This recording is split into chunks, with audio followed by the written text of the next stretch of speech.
তিনি একজন সুখী মানুষ। তার চেহারাটা অবশ্য দুঃখী দুঃখী, কিন্তু আসলে তিনি সুখী। তার অফিস ছুটি হয় 5টায়। 4টা বাজতেই অফিসে এক ধরনের উত্তেজনা তৈরি হয়। ফাইল গোছানো, ড্রয়ারে তালা দেয়া, চেয়ারের পেছনে ঝোলানো কোট গায়ে দেয়া, বারবার বিরক্ত মুখে ঘড়ি দেখা। তিনি এসব কিছুই করেন না। তিনি তার চেয়ারে বসে সবার ব্যস্ততা দেখেন। 5টা বাজতেই অফিস থেকে বের হবার জন্য লাফালাফি শুরু হয়ে যায়। তখন তিনি তার চেয়ারে গায়ে লেয়ে দিয়ে আরাম করে চা খান। তার কোনো এক কলিগ হয়তো বলেন, এ কি মনসুর সাহেব, যাবেন না? এখন চা খাচ্ছেন কেন? তিনি হাসি মুখে তাকিয়ে থাকেন, কিছু বলেন না। মনসুর সাহেব ইস্টার্ন ক্লিয়ারিং হাউসের একজন জুনিয়র অফিসার। কিছুদিন আগেও তিনি ছিলেন হেড ক্লার্ক, এখন অফিসার হয়েছেন। তার বয়স 57। চাকরির বেশি বাকি নেই। শেষ পর্যায়ে এসে অফিসার হতে পেরেছেন, এটিও তার জন্য বড়ই আনন্দের ব্যাপার। অবশ্য অফিসার হতে না পারলেও তিনি আনন্দেই থাকতেন। তার কাছে মনে হয় পৃথিবীটা অদ্ভুত আনন্দের একটা জায়গা। তারপরও সবাই এমন অসুখী ভাব করে কেন বুঝতে পারেন না। মনসুর সাহেবের জীবনটা অন্যদের কাছে কষ্টের একটা জীবন মনে হয়। অনেকেই তাকে নিয়ে হা হুতাশও করেন, আহা বেচারা, একা মানুষ, নিকট বলতে কেউ নেই, একা থাকে, কি কষ্ট। মনসুর সাহেব সেই কষ্ট ধরতে পারেন না। হ্যাঁ, তিনি একা থাকেন। সেই একা থাকাটা কষ্টের হবে কেন? তার কোনো আত্মীয় স্বজন নেই, এটাও সত্য। সবার তো আর আত্মীয় স্বজন থাকে না। খুব ছোটবেলার কথা তার মনে নেই। তিনি একা একা রাস্তায় ঘুরতেন, ভিক্ষা করতেন, এইটুকু মনে আছে। তারপর এক ভদ্রলোক তাকে এতিমখানায় ভর্তি করিয়ে দিলেন। এতিমখানা থেকে ফার্স্ট ডিভিশন এবং 2টো লেটার নিয়ে এসএসসি পাশ করেন। এসএসসি পাশ করার পর এতিমখানায় কাউকে রাখা হয় না। তিনি সেখান থেকে বের হয়ে নানা ধরনের কার্যক্রমের চেষ্টা করেন। টেম্পুর হেল্পার, বিসমিল্লা রেস্টুরেন্টের বাবুর্চির অ্যাসিস্ট্যান্ট, এলিফ্যান্ট রোডের জুতার দোকানের নাইট গার্ড থাকা অবস্থাতেই প্রাইভেট পরীক্ষা দিয়ে তিনি আইএ পাশ করেন, আবারও ফার্স্ট ডিভিশন।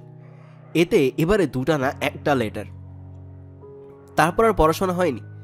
কিভাবে যেন ইস্টার্ন মার্কেন্টাইল ক্লিয়ারিং হাউসে চাকরি পেয়েছেন। জীবনটা এখানেই কেটে যাচ্ছে। তার বন্ধু বান্ধবরা একসময় তার বিয়ের জন্য চেষ্টা করেছেন, বিয়ে হয়নি। যে ছেলে ছোটবেলায় ভিক্ষা করতো, বড় হয়েছে এতিমখানায়, তার জন্য পাত্রী পাওয়াটা মুশকিল। বিয়ে না হওয়ার কারণে মনসুর সাহেবের মনে কোনো দুঃখ নেই। তার কাছে মনে হয় তিনি ভালোই আছেন, বেশ ভালো, এবং তিনি একজন সুখী মানুষ। অফিস থেকে বের হয়ে তিনি সরাসরি তার আগারগাঁওয়ের বাসায় যান না। এই সময় খুব ট্রাফিক জ্যাম থাকে, বাসেও জায়গা পাওয়া যায় না। তিনি হাঁটতে হাঁটতে সোহরাওয়ার্দী উদ্যান চলে আসেন। সেখানে গাছগাছালিতে ঢাকা একটা অন্ধকার জায়গা আছে। তার খুব পছন্দের জায়গা। বেঞ্চ নেই বলে লোকজন এসে বসে না। মাঝে মাঝে চাওয়ালারা ফ্লাস্ক নিয়ে এসে চিকন গলায় বলে, চা লাগবে? তিনি রং চা খান না, তবে তাদের কাছ থেকে চা নেন, 2-1 চুমুক দেন। রাত 8টা 8:30 পর্যন্ত বসে থাকেন। তার বড়ই ভালো লাগে। যে রাতে জ্যোৎস্না ওঠে, জ্যোৎস্না দেখেন। ফেরাতে জ্যোৎস্না থাকে না, আকাশের তারা দেখেন। বৃষ্টির সময় ছাতা মাথায় দাঁড়িয়ে বসে থাকেন। ছাতা মাথায় দিয়ে বৃষ্টি দেখতেও তার ভালো লাগে। এক ভাদ্র মাসের কথা, এমন গরম পড়েছে যে পাকার কথা না, এমন সব তালও পেকে গেছে। গরমের সঙ্গে যুক্ত হয়েছে লোডশেডিং। ঘন্টার পর ঘন্টা কারেন্ট থাকে না, সবাই বিরক্ত। শুধু মনসুর সাহেবের মুখ হাসি হাসি। প্রচণ্ড গরমেও তিনি আনন্দ পাচ্ছেন। তাকে দেখে মনে হয় ভাদ্র মাসে লোডশেডিংটার খুব প্রয়োজন ছিল। মনসুর সাহেব তার বিশ্রামের জায়গায় চলে এসেছেন। প্রচণ্ড গরমের জন্যই হোক বা যে কোনো কারণেই হোক, আজ পার্কটা প্রায় ফাঁকা। অথচ গতকাল ভালোই ভিড় ছিল। ছোটখাটো মারামারি পর্যন্ত হয়েছে, 2 চাওয়ালাতে মারামারি। আজ মনে হচ্ছে সেরকম কিছু সম্ভাবনা নেই।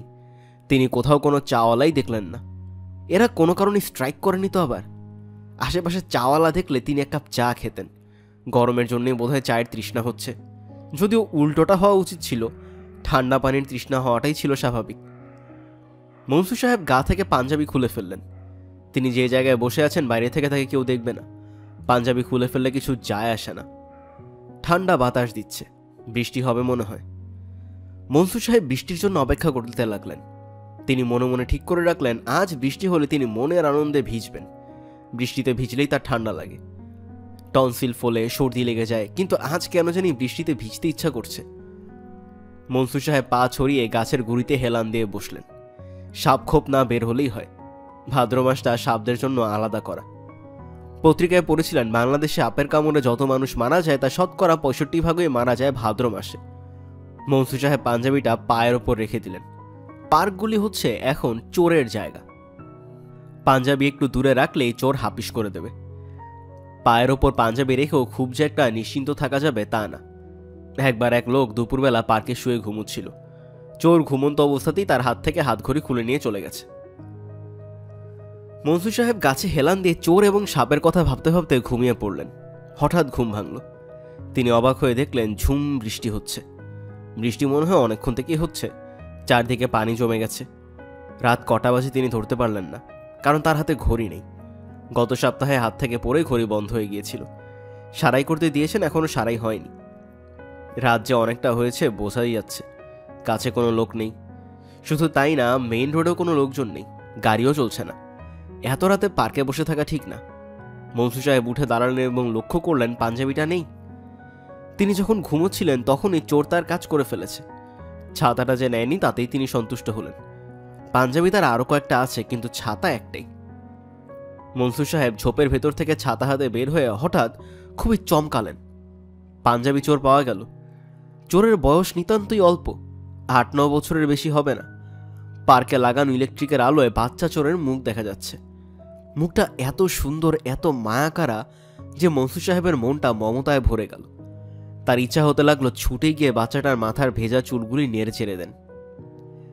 তিনি ঠিক করলেন মমতা দেখানোটা খুবই অনুচিত হবে। যত সুন্দর চেহারাই হোক, চোর হলো চোর। বাচ্চা চোরের সাহস দেখেও তিনি স্তম্ভিত হলেন। সে শুধু যে পাঞ্জাবি চুরি করেছেন তা না, গায়ে দিয়ে বসে আছে। পাঞ্জাবির হাতা মাটি স্পর্শ করে আছে। মনসুর সাহেব কঠিন গলায় বললেন, এই মেয়ে, এই কাছে আসো। আশ্চর্যকাণ্ড, মেয়েটা এগিয়ে এলো। পাঞ্জাবির ঝুল মাটি ছেঁচড়ে আসছে, কাদায় মাখামাখি হচ্ছে। মাটির কাদা সহজে যাবে না, ধোপার কাছে পাঠাতে হবে। তোমার নাম কি বলো? তোমার নাম কি? চোর মেয়ের স্পর্ধা দেখে তিনি হতভম্ব হলেন। চোরের মার বড় গলার কথা তিনি জানেন, চোরেরও যে বড় গলা হয় তা জানতেন না। কোষে একটা চর বসিয়ে দিলে উচিত শিক্ষা হয়, সেটা সম্ভব না। এমন মায়াকারা চেহারার একটা মেয়ের গালে তিনি চর বসাবেন তা কখনো হবে না। পাঞ্জাবি খুলে নিয়ে ধমক দিয়ে ছেড়ে দিলেই হবে। এত রাতে পার্কে কি করছিস? এত রাতে তুমি পার্কে কি করছো? মেয়েটা দেখি ভালো তেদর, কথা শুনে শুনে কথা বলে যাচ্ছে। রাত বিরাতে পার্কে ঘোরাঘুরি করবে না, বাড়িতে যাও। এতক্ষণ মেয়েটাকে তুই তুই করে বলছিলেন, মুখ ফসকে তুমি বের হয়ে গেল। তেদর ধরনের মেয়েদেরকে মমতা দেখাতে নেই। মমতা দেখালেই মাথায় চড়ে বসে। ভুল করে মমতা দেখিয়ে ফেলা হয়েছে, এটা ভুল। মনসুর সাহেব আগের চেয়েও গম্ভীর গলায় বললেন, যাও বাড়ি যাও, পাঞ্জাবিটা খুলে দিয়ে বাড়ি যাও। মা আসুক তারপরে যাব। কেমন মা?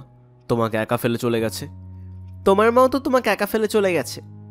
তুমি তো ভালো বেয়াদব, কথা শুনে কথা বলো। তুমি থাকো কোথায়? মেয়েটা আবারও ফিক করে হেসে আঙুল তুলে আকাশ দেখিয়ে দিল। ভাবটা এরকম যেন সে আকাশে থাকে।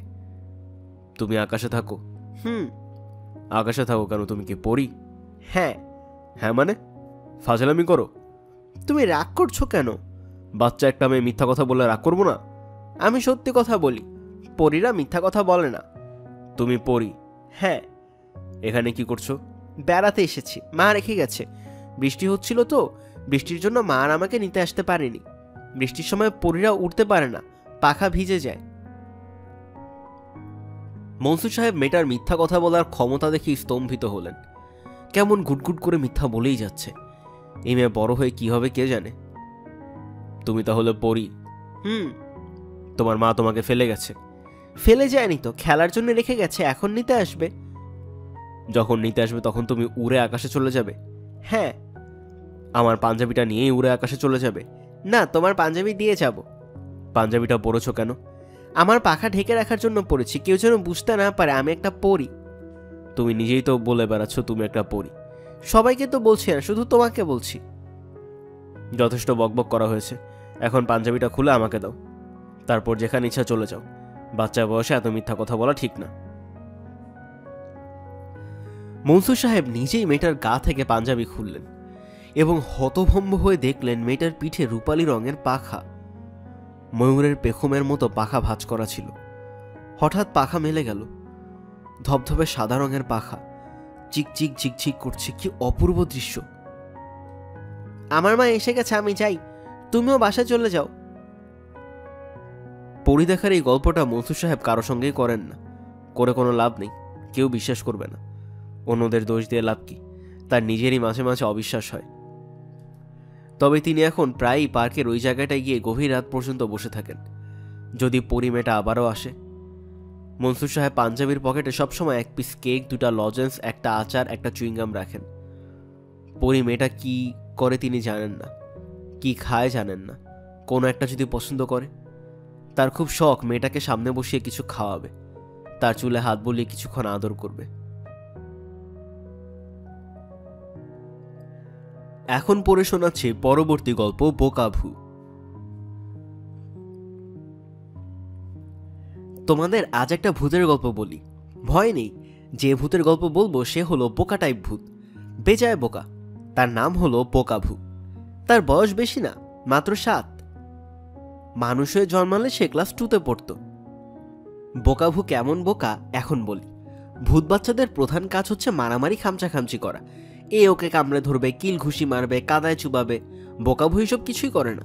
সব ভূত বাচ্চারা যখন মারামারি করে, সে তখন একটু দূরে উদাস হয়ে দাঁড়িয়ে থাকে। বোকাভুর বাবা তখন খুব রাগ করেন, থমথমে গলায় বলেন, বোকাভু, তোর হয়েছেটা কি? সবাই মারামারি করছে, তুই করছিস না কেন? বোকাভু উদাস গলায় বলে, মারামারি করতে আমার ভালো লাগে না। কি সর্বনাশ, তুই কি সারা জীবন শান্তশিষ্ট হয়ে থাকবি? হ্যাঁ।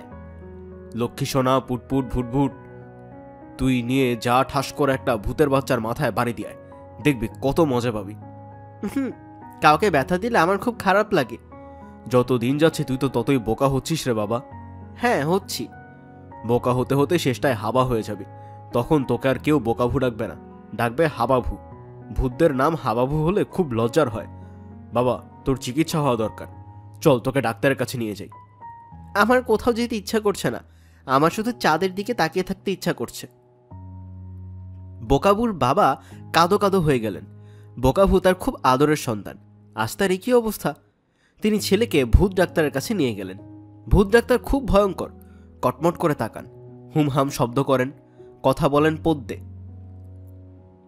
তিনি বোকাভুর গলা দুহাতে চেপে ধরে বিকট হুঙ্কার দিয়ে বললেন, নাম বল, ধাম বল, রোগের বিবরণ বল, সর্দি না কাশি নাকি জ্বর, কোন ব্যাধি করিয়াছে ভর? জনাব, এইসব কিছু না, এর শরীর খুব ভালো, ও শুধু বোকা। আপনি দয়া করে ওর বোকা ব্যাধি সারিয়ে দিন। কিরকম বোকা? অল্প বেজায় না মধ্যম? বোকামিটা প্রবল না কম? বোকামি খুবই প্রবল। বোকাভু ভূত বাচ্চাদের মতো মারামারি কামড়াকামড়ি কিছুই করে না। সন্তানি যখন মারামারি করে, সে তখন উদাস হয়ে দাঁড়িয়ে থাকে। কি ভয়ঙ্কর! বোকামি তো ঢুকেছে তার অন্তরের ভেতর। জনাব, এখানেই শেষ না। বোকাভু যখন দেখে কেউ ব্যথা পাচ্ছে বা কষ্ট পাচ্ছে, তখন তার আনন্দে হেসে ফেলা উচিত। সে কিন্তু হাসে না, তার নাকি খুব কষ্ট হয়, তার নাকি চোখে পানি এসে যায়। কি ভয়ঙ্কর! বোকামি তো ঢুকেছে তার অন্তরের ভেতর। এখানেই শেষ না ডাক্তার সাহেব, ভয়ঙ্কর কথাটাই এখন আপনাকে বলা হয়নি, বলতে লজ্জা লাগছে। না বলেও পারছি না, আপনি চিকিৎসক, আপনার কাছে কিছু গোপন করা উচিত না। বোকাভু স্কুলে পড়াশোনা করতে চায়। সে কি? সে শুধু ভালো কাজ করতে চায়, পরিষ্কার পরিচ্ছন্ন থাকতে চায়। দিনে একবার ময়লা কাদায় গোসল করবে, তাও করতে চায় না। কি ভয়ঙ্কর! পরিষ্কার ঢুকেছে তার অন্তরের ভিতর। সে পরিষ্কার টলটলা পানিতে গোসল করতে চায়, পরিষ্কার জামা কাপড় পরতে চায়। মহা সর্বনাশ! বোকা ভূতে বোকামিতে করিয়াছে গ্রাস। আপনি আমার বাচ্চাটাকে ভালো করে দিন ডাক্তার সাহেব, ওকে সুস্থ করে দিন, আমি আপনার পায়ে পড়ি। তোমার ছেলের যে রোগ হচ্ছে তার নাম মানুষ রোগ। মানুষের স্বভাব তার মধ্যে চলে এসেছে। এখন উপায়? উপায় একটা আছে। তোমার ছেলেকে মানুষের ছেলেমেয়েদের সঙ্গে মিশতে দিতে হবে, মানুষদের স্কুলে ভর্তি করিয়ে দিতে হবে। সে মানুষের ছেলেমেয়েদের সঙ্গে হেসে খেলে বড় হবে। তাতে লাভ কি? মানুষের সঙ্গে থেকে থেকে সে একদিন বিরক্ত হয়ে আবার ভূতদের মতো হতে চাইবে। এই এর একমাত্র চিকিৎসা, আর চিকিৎসা নেই। বোকাভুর বাবা আর কি করেন? একদিন ছেলেকে নতুন শার্ট প্যান্ট কিনে দিলেন, স্কুল ব্যাগ কিনে দিলেন, পানির বোতল কিনে দিলেন, তারপর ভর্তি করিয়ে দিলেন মানুষদের স্কুলে। বোকাভু সারাদিন মানুষদের বাচ্চার সঙ্গে থাকে, স্কুলে পড়ে, মানুষের বাচ্চাদের সঙ্গে খেলে, শুধু রাতে নিজেদের বাসায় ফিরে আসে। নিজেদের বাসা মানে বাঁশ গাছ। রাতটা বাঁশ গাছে পা ঝুলিয়ে বসে কাটিয়ে দেয়। সকালবেলা মহা উৎসাহে মানুষদের সঙ্গে স্কুলে রওনা হয়। কে জানে, সে হয়তো তোমাদের স্কুলেই পড়ে। তোমরা তাকে চেনো না বলে মনে করছো সে তোমাদের মতোই একজন।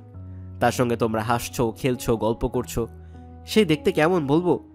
না থাক, বলবো না, বললে তোমরা তাকে চিনে ফেলবে। এখন শোনাচ্ছি পরবর্তী গল্প, মীর খাইয়ের অটোগ্রাফ। নীলগঞ্জ হাই স্কুলের হেডমাস্টার জাহিদুর রহমান সাহেব নিতুর বড় মামা। বড় মামাকে নিতুর খুব পছন্দ। তিনি অন্য সব হেডমাস্টারের মতো না, পড়া ধরেন না, গম্ভীর হয়ে থাকেন না, একটু হাসাহাসি করলেই বিরক্ত হন না। গল্প বলতে বললে গল্প শুরু করেন, সুন্দর সুন্দর গল্প। তবে নিতুর ধারণা বানানো গল্প। বানানো গল্প শুনতে নিতুর ভালো লাগে না, তার সত্যি গল্প শুনতে ইচ্ছে করে। সে গল্প শুনতে চায়, কিন্তু প্রথমেই বলে নেয় সত্যি গল্প বলতে হবে। আজ নিতুর মামা জাহিদুর রহমান সাহেব একটি ভূতের গল্প শুরু করেছেন। তার সামনে এক বাটি মুড়ি, বড় চায়ের কাপে এক কাপ চা। তিনি মুড়ি খাচ্ছেন এবং চায়ের কাপে চুমুক দিচ্ছেন। নিতু তার সামনেই উপুর হয়ে আছে, দুহাত দিয়ে মাথা তুলে রেখেছে। খুব তীক্ষ্ণ দৃষ্টিতে মামাকে দেখছে এবং বোঝার চেষ্টা করছে মামা সত্যি গল্প বলছেন না মিথ্যা গল্প বলছেন। মিথ্যা গল্প হলে এসে শুনবে না। নিতুর বয়স বেশি না, এবার ক্লাস 3-তে উঠেছে। তবে তার খুব বুদ্ধি, গল্পে সত্যি মিথ্যা সে চট করে ধরে ফেলে। ওই তো সেদিন কাজের বুয়া তাকে গল্প বলেছে, এক দেশে ছিল একটা বাঘ, মাঘ মাসে শীতে বাঘ হইছে কাহিল, কাপড়ের দোকানে গিয়া বলছে, মিয়া ভাই আমার একখানা গম চাদর দেন, শীতে কষ্ট পাইতাছি। নিতু বুয়াকে কড়া করে ধমক দিয়েছে, মিথ্যা গল্প বলতে নিষেধ করেছে, এটা তো মিথ্যা গল্প। কোনটা মিথ্যা? বাঘ কি কথা বলতে পারে? বাঘ কি দোকানে যেতে পারে? কথা তো সত্য বলছে নাফা, কিন্তু থাক বুয়া, তোমাকে গল্প বলতে হবে না। নিতু খুব সাবধানী, কেউ তাকে ঠকাতে পারে না, বড় মামাও পারবেন না, চেষ্টা করলেও না। সে ঠিক ধরে ফেলবে। কই বড় মামা, তারপর কি হলো বলো? মুড়ি খেয়ে নিই। আহা, তুমি খেতে খেতে বলো। তখন আমার যুবক বয়স, চাকরির সন্ধানে ঘুরে বেড়াচ্ছি। খবর পেলাম চিটাগাং পোর্টের স্কুলে একজন। মামা মিথ্যা গল্প না তো? অসম্ভব, আমি মিথ্যা গল্প বলি কিভাবে? স্কুলের হেডমাস্টার মিথ্যা বলে কখনো শুনেছিস? আচ্ছা বেশ বলো। কতদূর বলেছি? তোমার তখন যুবক বয়স। ও হ্যাঁ, খবর পেলাম চিটাগাং পোর্টের স্কুলে ইংরেজির একজন শিক্ষক নেবে। মামা তুমি কিন্তু একটু আগে বলেছ অঙ্কের শিক্ষক, তুমি মিথ্যা গল্প শুরু করেছো। আরে না, ওরা একজন শিক্ষক নেবে, তাকে অঙ্ক ইংরেজি দুটো পড়াতে হবে। এখন বুঝলি? ইন্টারভিউ দিলাম, চাকরি হয়ে গেল, ভালো বেতন। কর্ণফুলী নদীর ওপর বিরাট বাসা ভাড়া করলাম। তখন বাড়ি ভাড়া ছিল সস্তা, 200-300 টাকায় আলিশান বাড়ি পাওয়া যেত। আলিশান বাড়ি মানে কি মামা? আলিশান বাড়ি মানে রাজপ্রাসাদ। তুমি রাজপ্রাসাদে থাকতে? গরিবের রাজপ্রাসাদ বলতে পারিস। 2টা শোবার ঘর, বসার ঘর, টানা বারান্দা, দোতলা বাড়ি, একতলায় ট্যাক্স অফিস। দোতলায় আমি থাকি। আলো হওয়া খুব আসে, সমুদ্রের ওপর বাড়ি হলে যা হয়। মামা তুমি একটু আগে বলেছো নদীর ওপর বাড়ি। কর্ণফুলী নদী সেখানে সমুদ্রে পড়েছে, কাজেই নদীর ওপর বললে যেমন ভুল হয় না, সমুদ্রের ওপর বাড়ি বললেও ভুল হয় না। বারান্দায় দাঁড়িয়ে দক্ষিণে তাকালে সমুদ্র দেখা যায়, আবার পশ্চিমে তাকালেই নদী। এখন বুঝেছিস? তারপর কি হয়েছে বলো। বাড়িটা ছিল লোকালয়ের বাইরে। দিনের বেলায় একতলার অফিসে কাজকর্ম হতো, লোকজনে গমগম করত। সন্ধ্যাবেলা সব শুনশান। শুনশান মানে কি? শুনশান হলো কোনো শব্দ নেই, নীরব, ভয়ঙ্কর নীরব। তারপর একদিন কি হয়েছে শোন। কাজে আটকা পড়েছিলাম, অফিস থেকে ফিরতে ফিরতে অনেক দেরি হলো। অফিস বলছো কেন মামা, তুমি না স্কুল মাস্টারই করো? বাবারে, স্কুলও তো অফিস আছে। ছাত্র পড়ানো শেষ করে সেই অফিসে হেডমাস্টারের সঙ্গে মিটিং করতে গিয়ে দেরি, এজন্য অফিস বলছি। ও আচ্ছা। আমি দুপুরে বাইরে খেয়ে নিই, রাতে নিজে রেঁধে খাই। 4টা চাল ফুটাই, আলু ভর্তা করে একটা ডিম ভাজি, গাওয়া ঘি গরম ভাতের ওপর ছড়িয়ে আলু ভর্তাটা দিয়ে ভাত খাওয়ার মজাই অন্য। আমার আলু ভর্তার গাওয়া ঘি দিয়ে ভাত খেতে ইচ্ছে করছে মামা। এখন খাবি? একটু আগেই তো খেলি। খাওয়ার কথা শুনে খিদে পাওয়া, ভূতের কথা শুনে ভয় পাওয়া, এসব তো ভালো লক্ষণ না। এসব হলো জটিল এক রোগের লক্ষণ। রোগটার নাম হচ্ছে সোনা রোগ। এই রোগ হলে সোনা কথায় আক্কেল গুরুম হয়। তুমি গল্প বাদ দিয়ে অন্য কথা বলছো। আমি অন্য কথা বলতে চাইনি, তুই তো অন্য কথা নিয়ে এলি।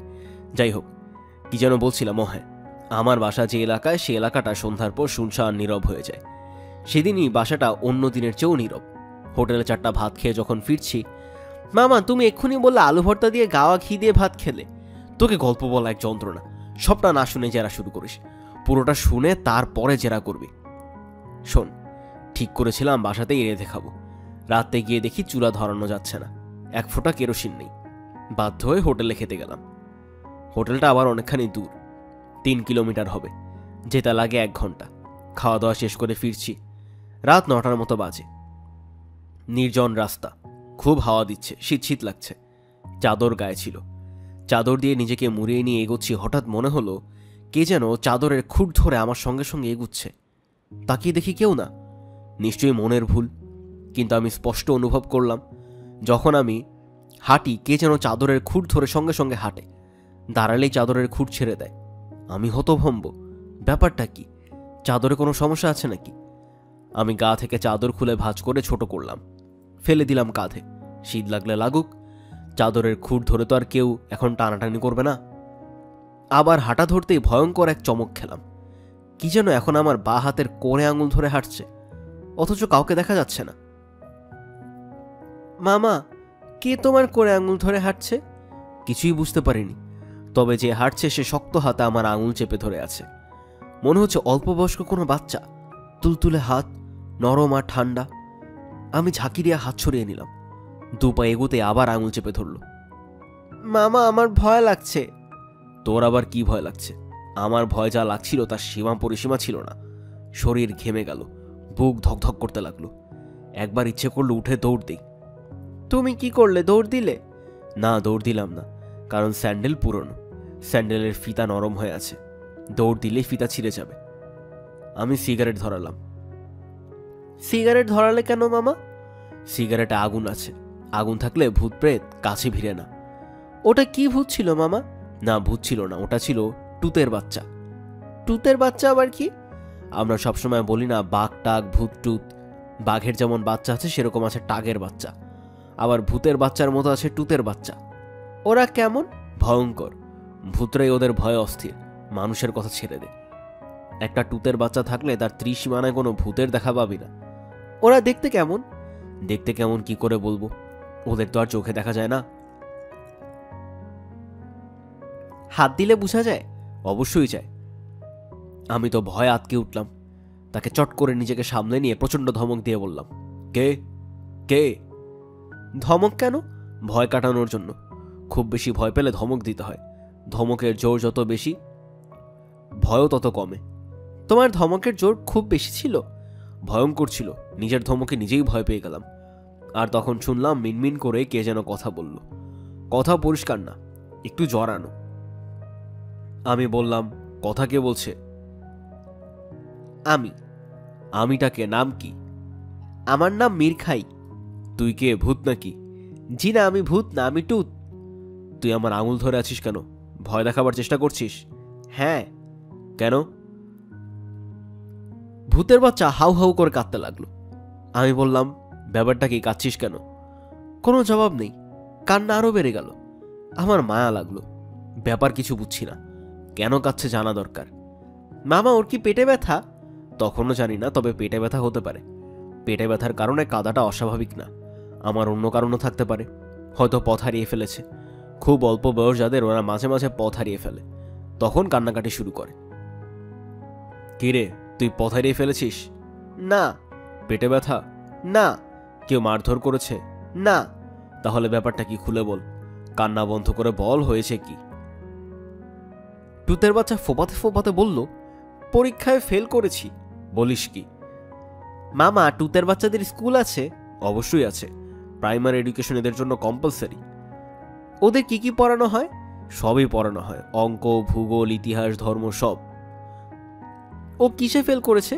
ও ফেল করেছে ভয় দেখানো বিষয়ে। সেটা কি? সব ভূতটুতের বাচ্চাদের 100 নম্বরের একটা পরীক্ষা দিতে হয়, ভয় দেখানো পরীক্ষা। এই পরীক্ষায় এরা মানুষকে ভয় দেখায়, যে ভয় দেখাতে পারে না সে ফেল করে। ভয় দেখানো পরীক্ষায় ফেল মানে ভয়াবহ ব্যাপার। এই বিষয়ের ফেলের অর্থ হলো সব বিষয়ে ফেল। মিরখাই কাউকে ভয় দেখাতে পারে না, পরপর 2 বার ফেল করেছে। আজ তার পরীক্ষা, সে আমাকে ভয় দেখাবে। আমি যদি ভয় পাই তাহলে পাশ করবে, ভয় না পেলে আবার ফেল। আজ ফেল করলে পরপর 3 বার ফেল হবে, তাকে স্কুল থেকে বের করে দেবে। কি ভয়ঙ্কর! মহাভয়ঙ্কর। তুমি ভয় পাচ্ছ না কেন? একটু ভয় পেলে কি হয়? আমি নিজেও তাই ঠিক করলাম।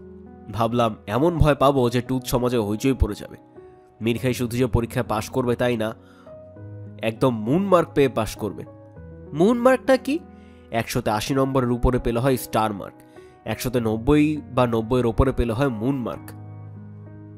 যাই হোক, আমি বললাম, মিরখাই, তোর পরীক্ষা শুরু হবে কখন?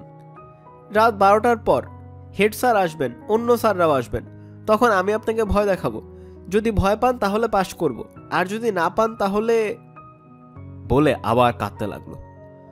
আমি বললাম, কান্না বন্ধ কর মিরখাই, কোনো কান্না না। আজ তোকে আমি পরীক্ষায় পাশ করিয়ে দেব, এমন ভয় পাবো যে তোদেরই আক্কেল গুরুম হয়ে যাবে। সত্যি? হ্যাঁ হ্যাঁ সত্যি। তুই আসিস সবাইকে নিয়ে, চোখ মোছ, এত কাঁদবি না, যা বাসায় যা। তারপর কি হলো? আজ থাক, বাকিটা কাল বললে কেমন হয় রে নিতু? খুব খারাপ হয়, তোমাকে আজ বলতে হবে, এক্ষুনি বলতে হবে। বলো, ওরা কি করলো? এলো তোমার কাছে? রাত 12টায়, 12টা 1 মিনিটে বিরাট টুতের দল নিয়ে মিরখাই উপস্থিত। সেই দলে টুতের বাবা মাও আছেন, তারা দেখতে এসেছেন টুত পরীক্ষা পাশ করতে পারে কিনা। তুমি তখন কি করছো? আমি ঘুমের ভান করে পড়ে আছি, নাক ডাকার মতো আওয়াজও করছি যাতে কেউ বুঝতে না পারে এটা আমার নকল ঘুম। কিন্তু আমার কান খুব সজাগ, কি হচ্ছে না হচ্ছে সব বুঝতে পারছি। জানালা দিয়ে টুত ঢুকলো, সেটা বুঝলাম। টুতের স্যাররা যে জানালা শিক ধরে দাঁড়িয়ে আছেন সেটাও টের পেলাম। টুত এসে আমার কানের কাছে মুখ নিয়ে বলল, মামা আমি এসেছি। ও তোমাকে মামা ডাকে? আগে কিছু ডাকতো না, হঠাৎ ডাকা শুরু করলো। আমার মনে হয় তোমাকে পছন্দ করেছে বলে মামা ডাকছে। হতে পারে। তারপর টুত বলল, মামা আমি আপনাকে ভয় দেখাতে এসেছি। আমি বললাম, ভেরি গুড। ভয় দেখানো শুরু করলো। কিভাবে ভয় দেখাবো মামা? প্রথমে টান দিয়ে গা থেকে লেপটা সরিয়ে দে, তারপর আমার পায়ের পাতায় সুরসুরি দে। সুরসুরি দিতেই থাকবি, চিৎকার করে উঠবো। আমার চিৎকার শুনে তুই খিক খিক করে হাসবি। তারপর জানালাটা বন্ধ করবি, খুলবি, বন্ধ করবি, খুলবি। আমি তখন বাতি জ্বালাবো। বাতি জ্বালালে তুই নিভিয়ে দিবি, যতবার জ্বালাবো ততবার তুই নিভিয়ে দিবি। বাতি নিভিয়ে খিক খিক করে হাসবি। আচ্ছা। বলি সে করলো কি, টান দিয়ে আমার গা থেকে লেপ সরিয়ে দিল। আমি ধর্মড় করে উঠে বসলাম। সে আমার পায়ে সুরসুরি দিতে শুরু করলো। আমি চেঁচিয়ে বললাম, কে কে? আর তখন খিলখিল হাসি শব্দ শোনা যেতে লাগলো। আমি ভয়ে আ করতে লাগলাম। এটা তো সত্যি ভয় না, মিথ্যা ভয়, তাই না? হ্যাঁ হ্যাঁ মিথ্যা ভয়, কিন্তু কার সাধ্য সেটা বুঝে। আমি আ করে চিৎকার করছি, আর তখন জানলা বন্ধ হচ্ছে আর খুলছে। আমি চিকন স্বরে চেঁচাতে লাগলাম, ভূত ভূত, আমাকে বাঁচাও, ভূত আমাকে মেরে ফেললো। আমার চিৎকার হইচই শুনে টুত নিজেই ভয় পেয়ে গেল। সে আমার কানের কাছে এসে ফিসফিস করে বলল, মামা আপনি কি সত্যি সত্যি ভয় পাচ্ছেন? আমি বললাম, কথা বলে সময় নষ্ট করিস না, তুই এখন টেবিল থেকে জিনিসপত্র মাটিতে ফেলতে থাক। কাচের জিনিস ফেলবি না, ভাঙা কাচে পা কাটতে পারে। বই খাতা শব্দ করে মাটিতে ফেল। ধুম ধুম শব্দে বই খাতা মাটিতে পড়তে লাগলো। আমি তখন চোরকির মতো সারা ঘরে ঘুরপাক খাচ্ছি আর বলছি, এসব কি হচ্ছে? ভূত আমাকে মেরে ফেললো, আমাকে বাঁচাও, কে কোথায় আছে, আমাকে বাঁচাও।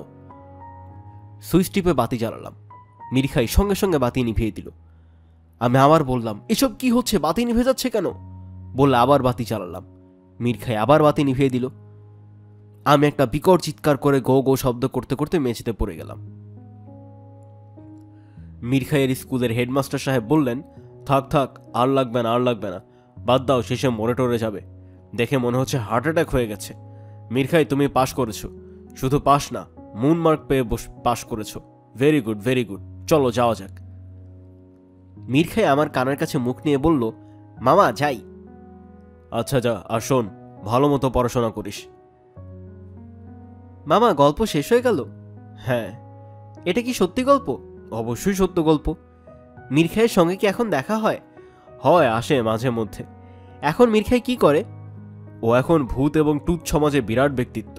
টুথ ইউনিভার্সিটিতে মাস্টারি করে, অ্যাসোসিয়েট প্রফেসর, 4টা বই লিখেছে, বিরাট নাম করেছে বই লিখে। কি বই লিখেছে? মানুষকে কি করে ভয় দেখাতে হয় সেই বিষয়ে বই। মানুষকে ভয় দেখানোতে সে খুব নাম করেছে, তো সেই জন্য ওই বিষয়ে শেষ পর্যন্ত পড়াশোনা করেছে, গবেষণা করেছে, পিএইচডি ডিগ্রি নিয়েছে। টুথ সমাজে মানুষকে ভয় দেখানোর কৌশল এখন তার চেয়ে বেশি কেউ জানে না। সে খুবই জ্ঞানী ব্যক্তি। সত্যি মামা? হ্যাঁ সত্যি। তার একটা বই আছে, টুথ ইউনিভার্সিটিতে পাঠ্য, মানুষকে ভয় দেখানোর সহজ, জটিল ও মিশ্র পদ্ধতি। আরেকটা বই আছে যেটা নানা ভাষায় অনুবাদ হয়েছে, খুব কঠিন বই, নাম হলো ভয়ের রূপরেখা। উনি বাচ্চাদের জন্য বই লিখেননি, নিচু ক্লাসের ছাত্রদের জন্যও তার বই আছে, খেলতে খেলতে ভয় দেখানো। মীর খাইয়ের সঙ্গে আলাপ করতে চাস? চাইলে একদিন আসতে বলি। না মামা, আসতে বলার দরকার নেই। তোর অটোগ্রাফ লাগবে? অটোগ্রাফ লাগলে অটোগ্রাফের খাতাটা দিয়ে দিস, অটোগ্রাফ এনে দিব।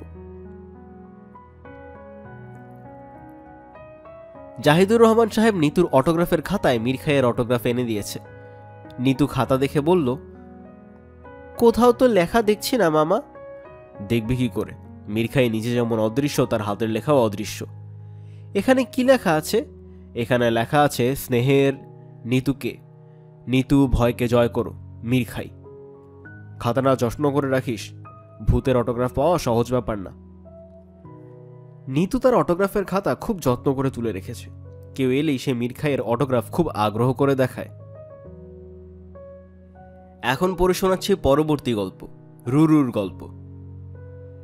রাত প্রায় 1টা বাজে। আমি বসে আছি গৌরীপুর রেল স্টেশনে, চিটাগং মেইল ধরব। ট্রেন আসবে রাত 3টায়।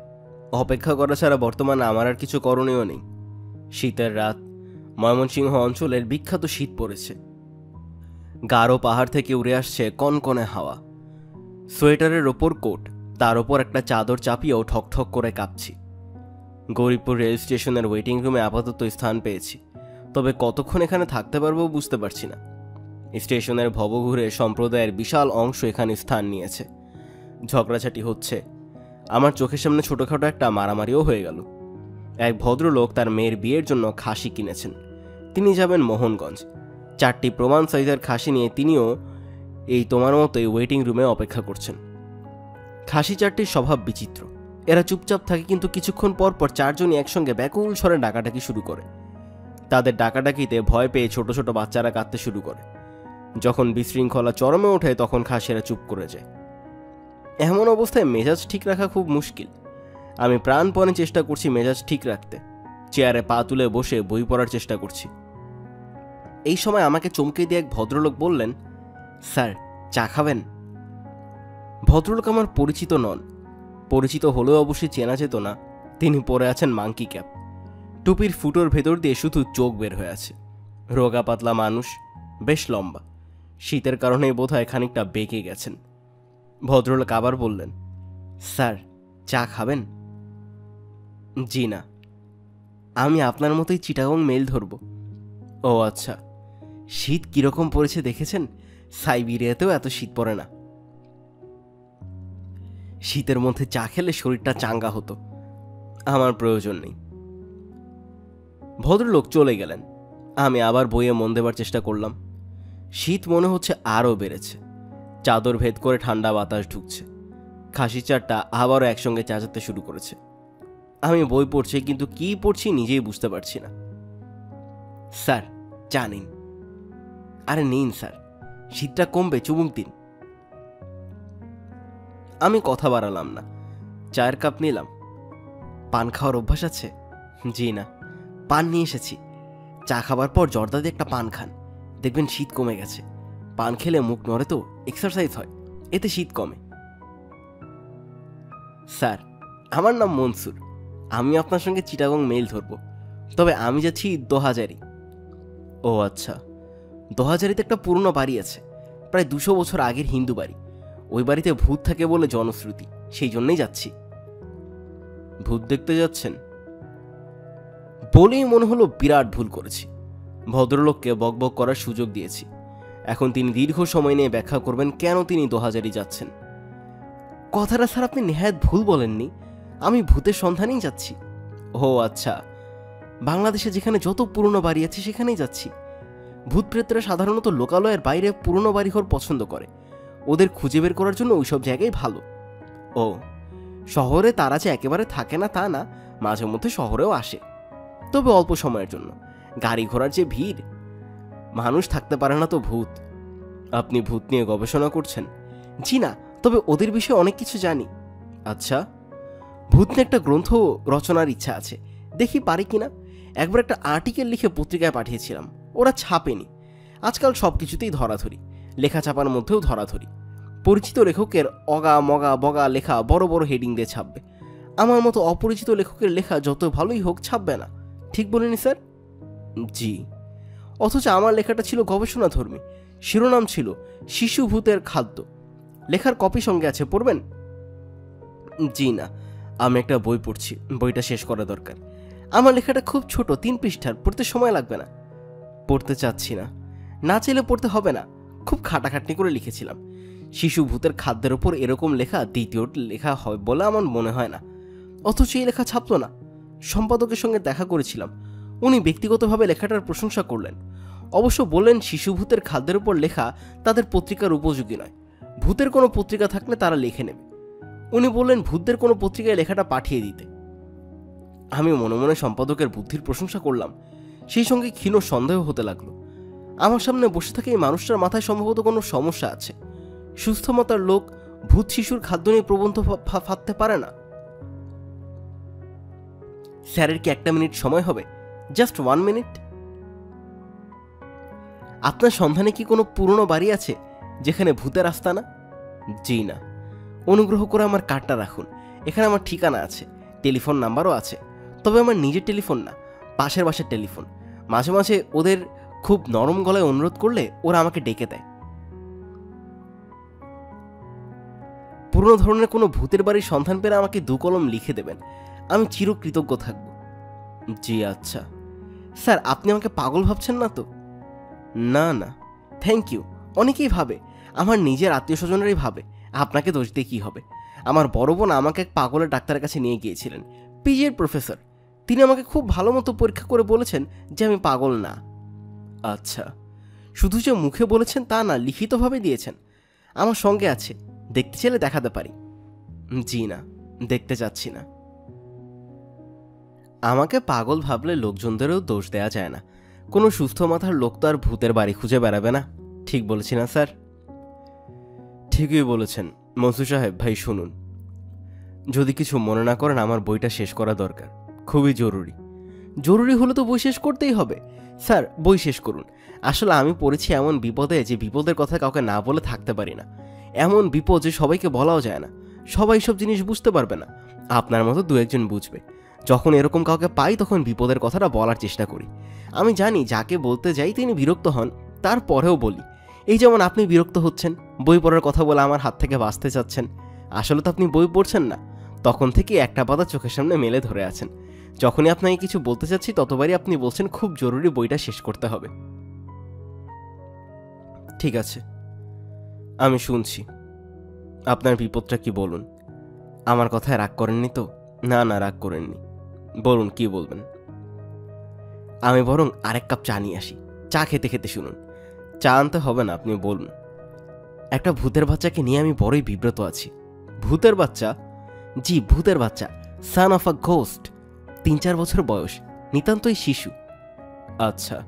সে তার বাবা মার সঙ্গে ঢাকা শহরে বেড়াতে এসেছিল। সারাদিন ঘুরেছে। মিরপুর চিড়িয়াখানায় গিয়েছে, শিশু পার্কে গিয়েছে, নিউ এয়ারপোর্টে গিয়ে প্লেনে কীভাবে উঠে নামে এইসব দেখেছে। তারপর এসেছে গুলিস্তানে। কেন? দেখার জন্য, আর কিছু না। যাই হোক, গুলিস্তান এসে পৌঁছার পরে মারামারি শুরু হয়ে গেল। রিক্সা শ্রমিক ইউনিয়ন বনাম ট্রাক ড্রাইভার অ্যাসোসিয়েশন, বিরাট মারামারি, ককটেল ফাটাফাটি, রিক্সা ভাঙা, ট্রাকের কাজ ভাঙা, যাকে বলে লঙ্কাকাণ্ড।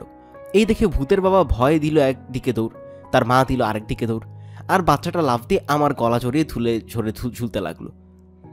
আপনি বুঝতে পারলেন যে একটা ভূতের বাচ্চা আপনার গলা জড়িয়ে ধরে আছে? শুরুতে কিছু বুঝতে পারিনি।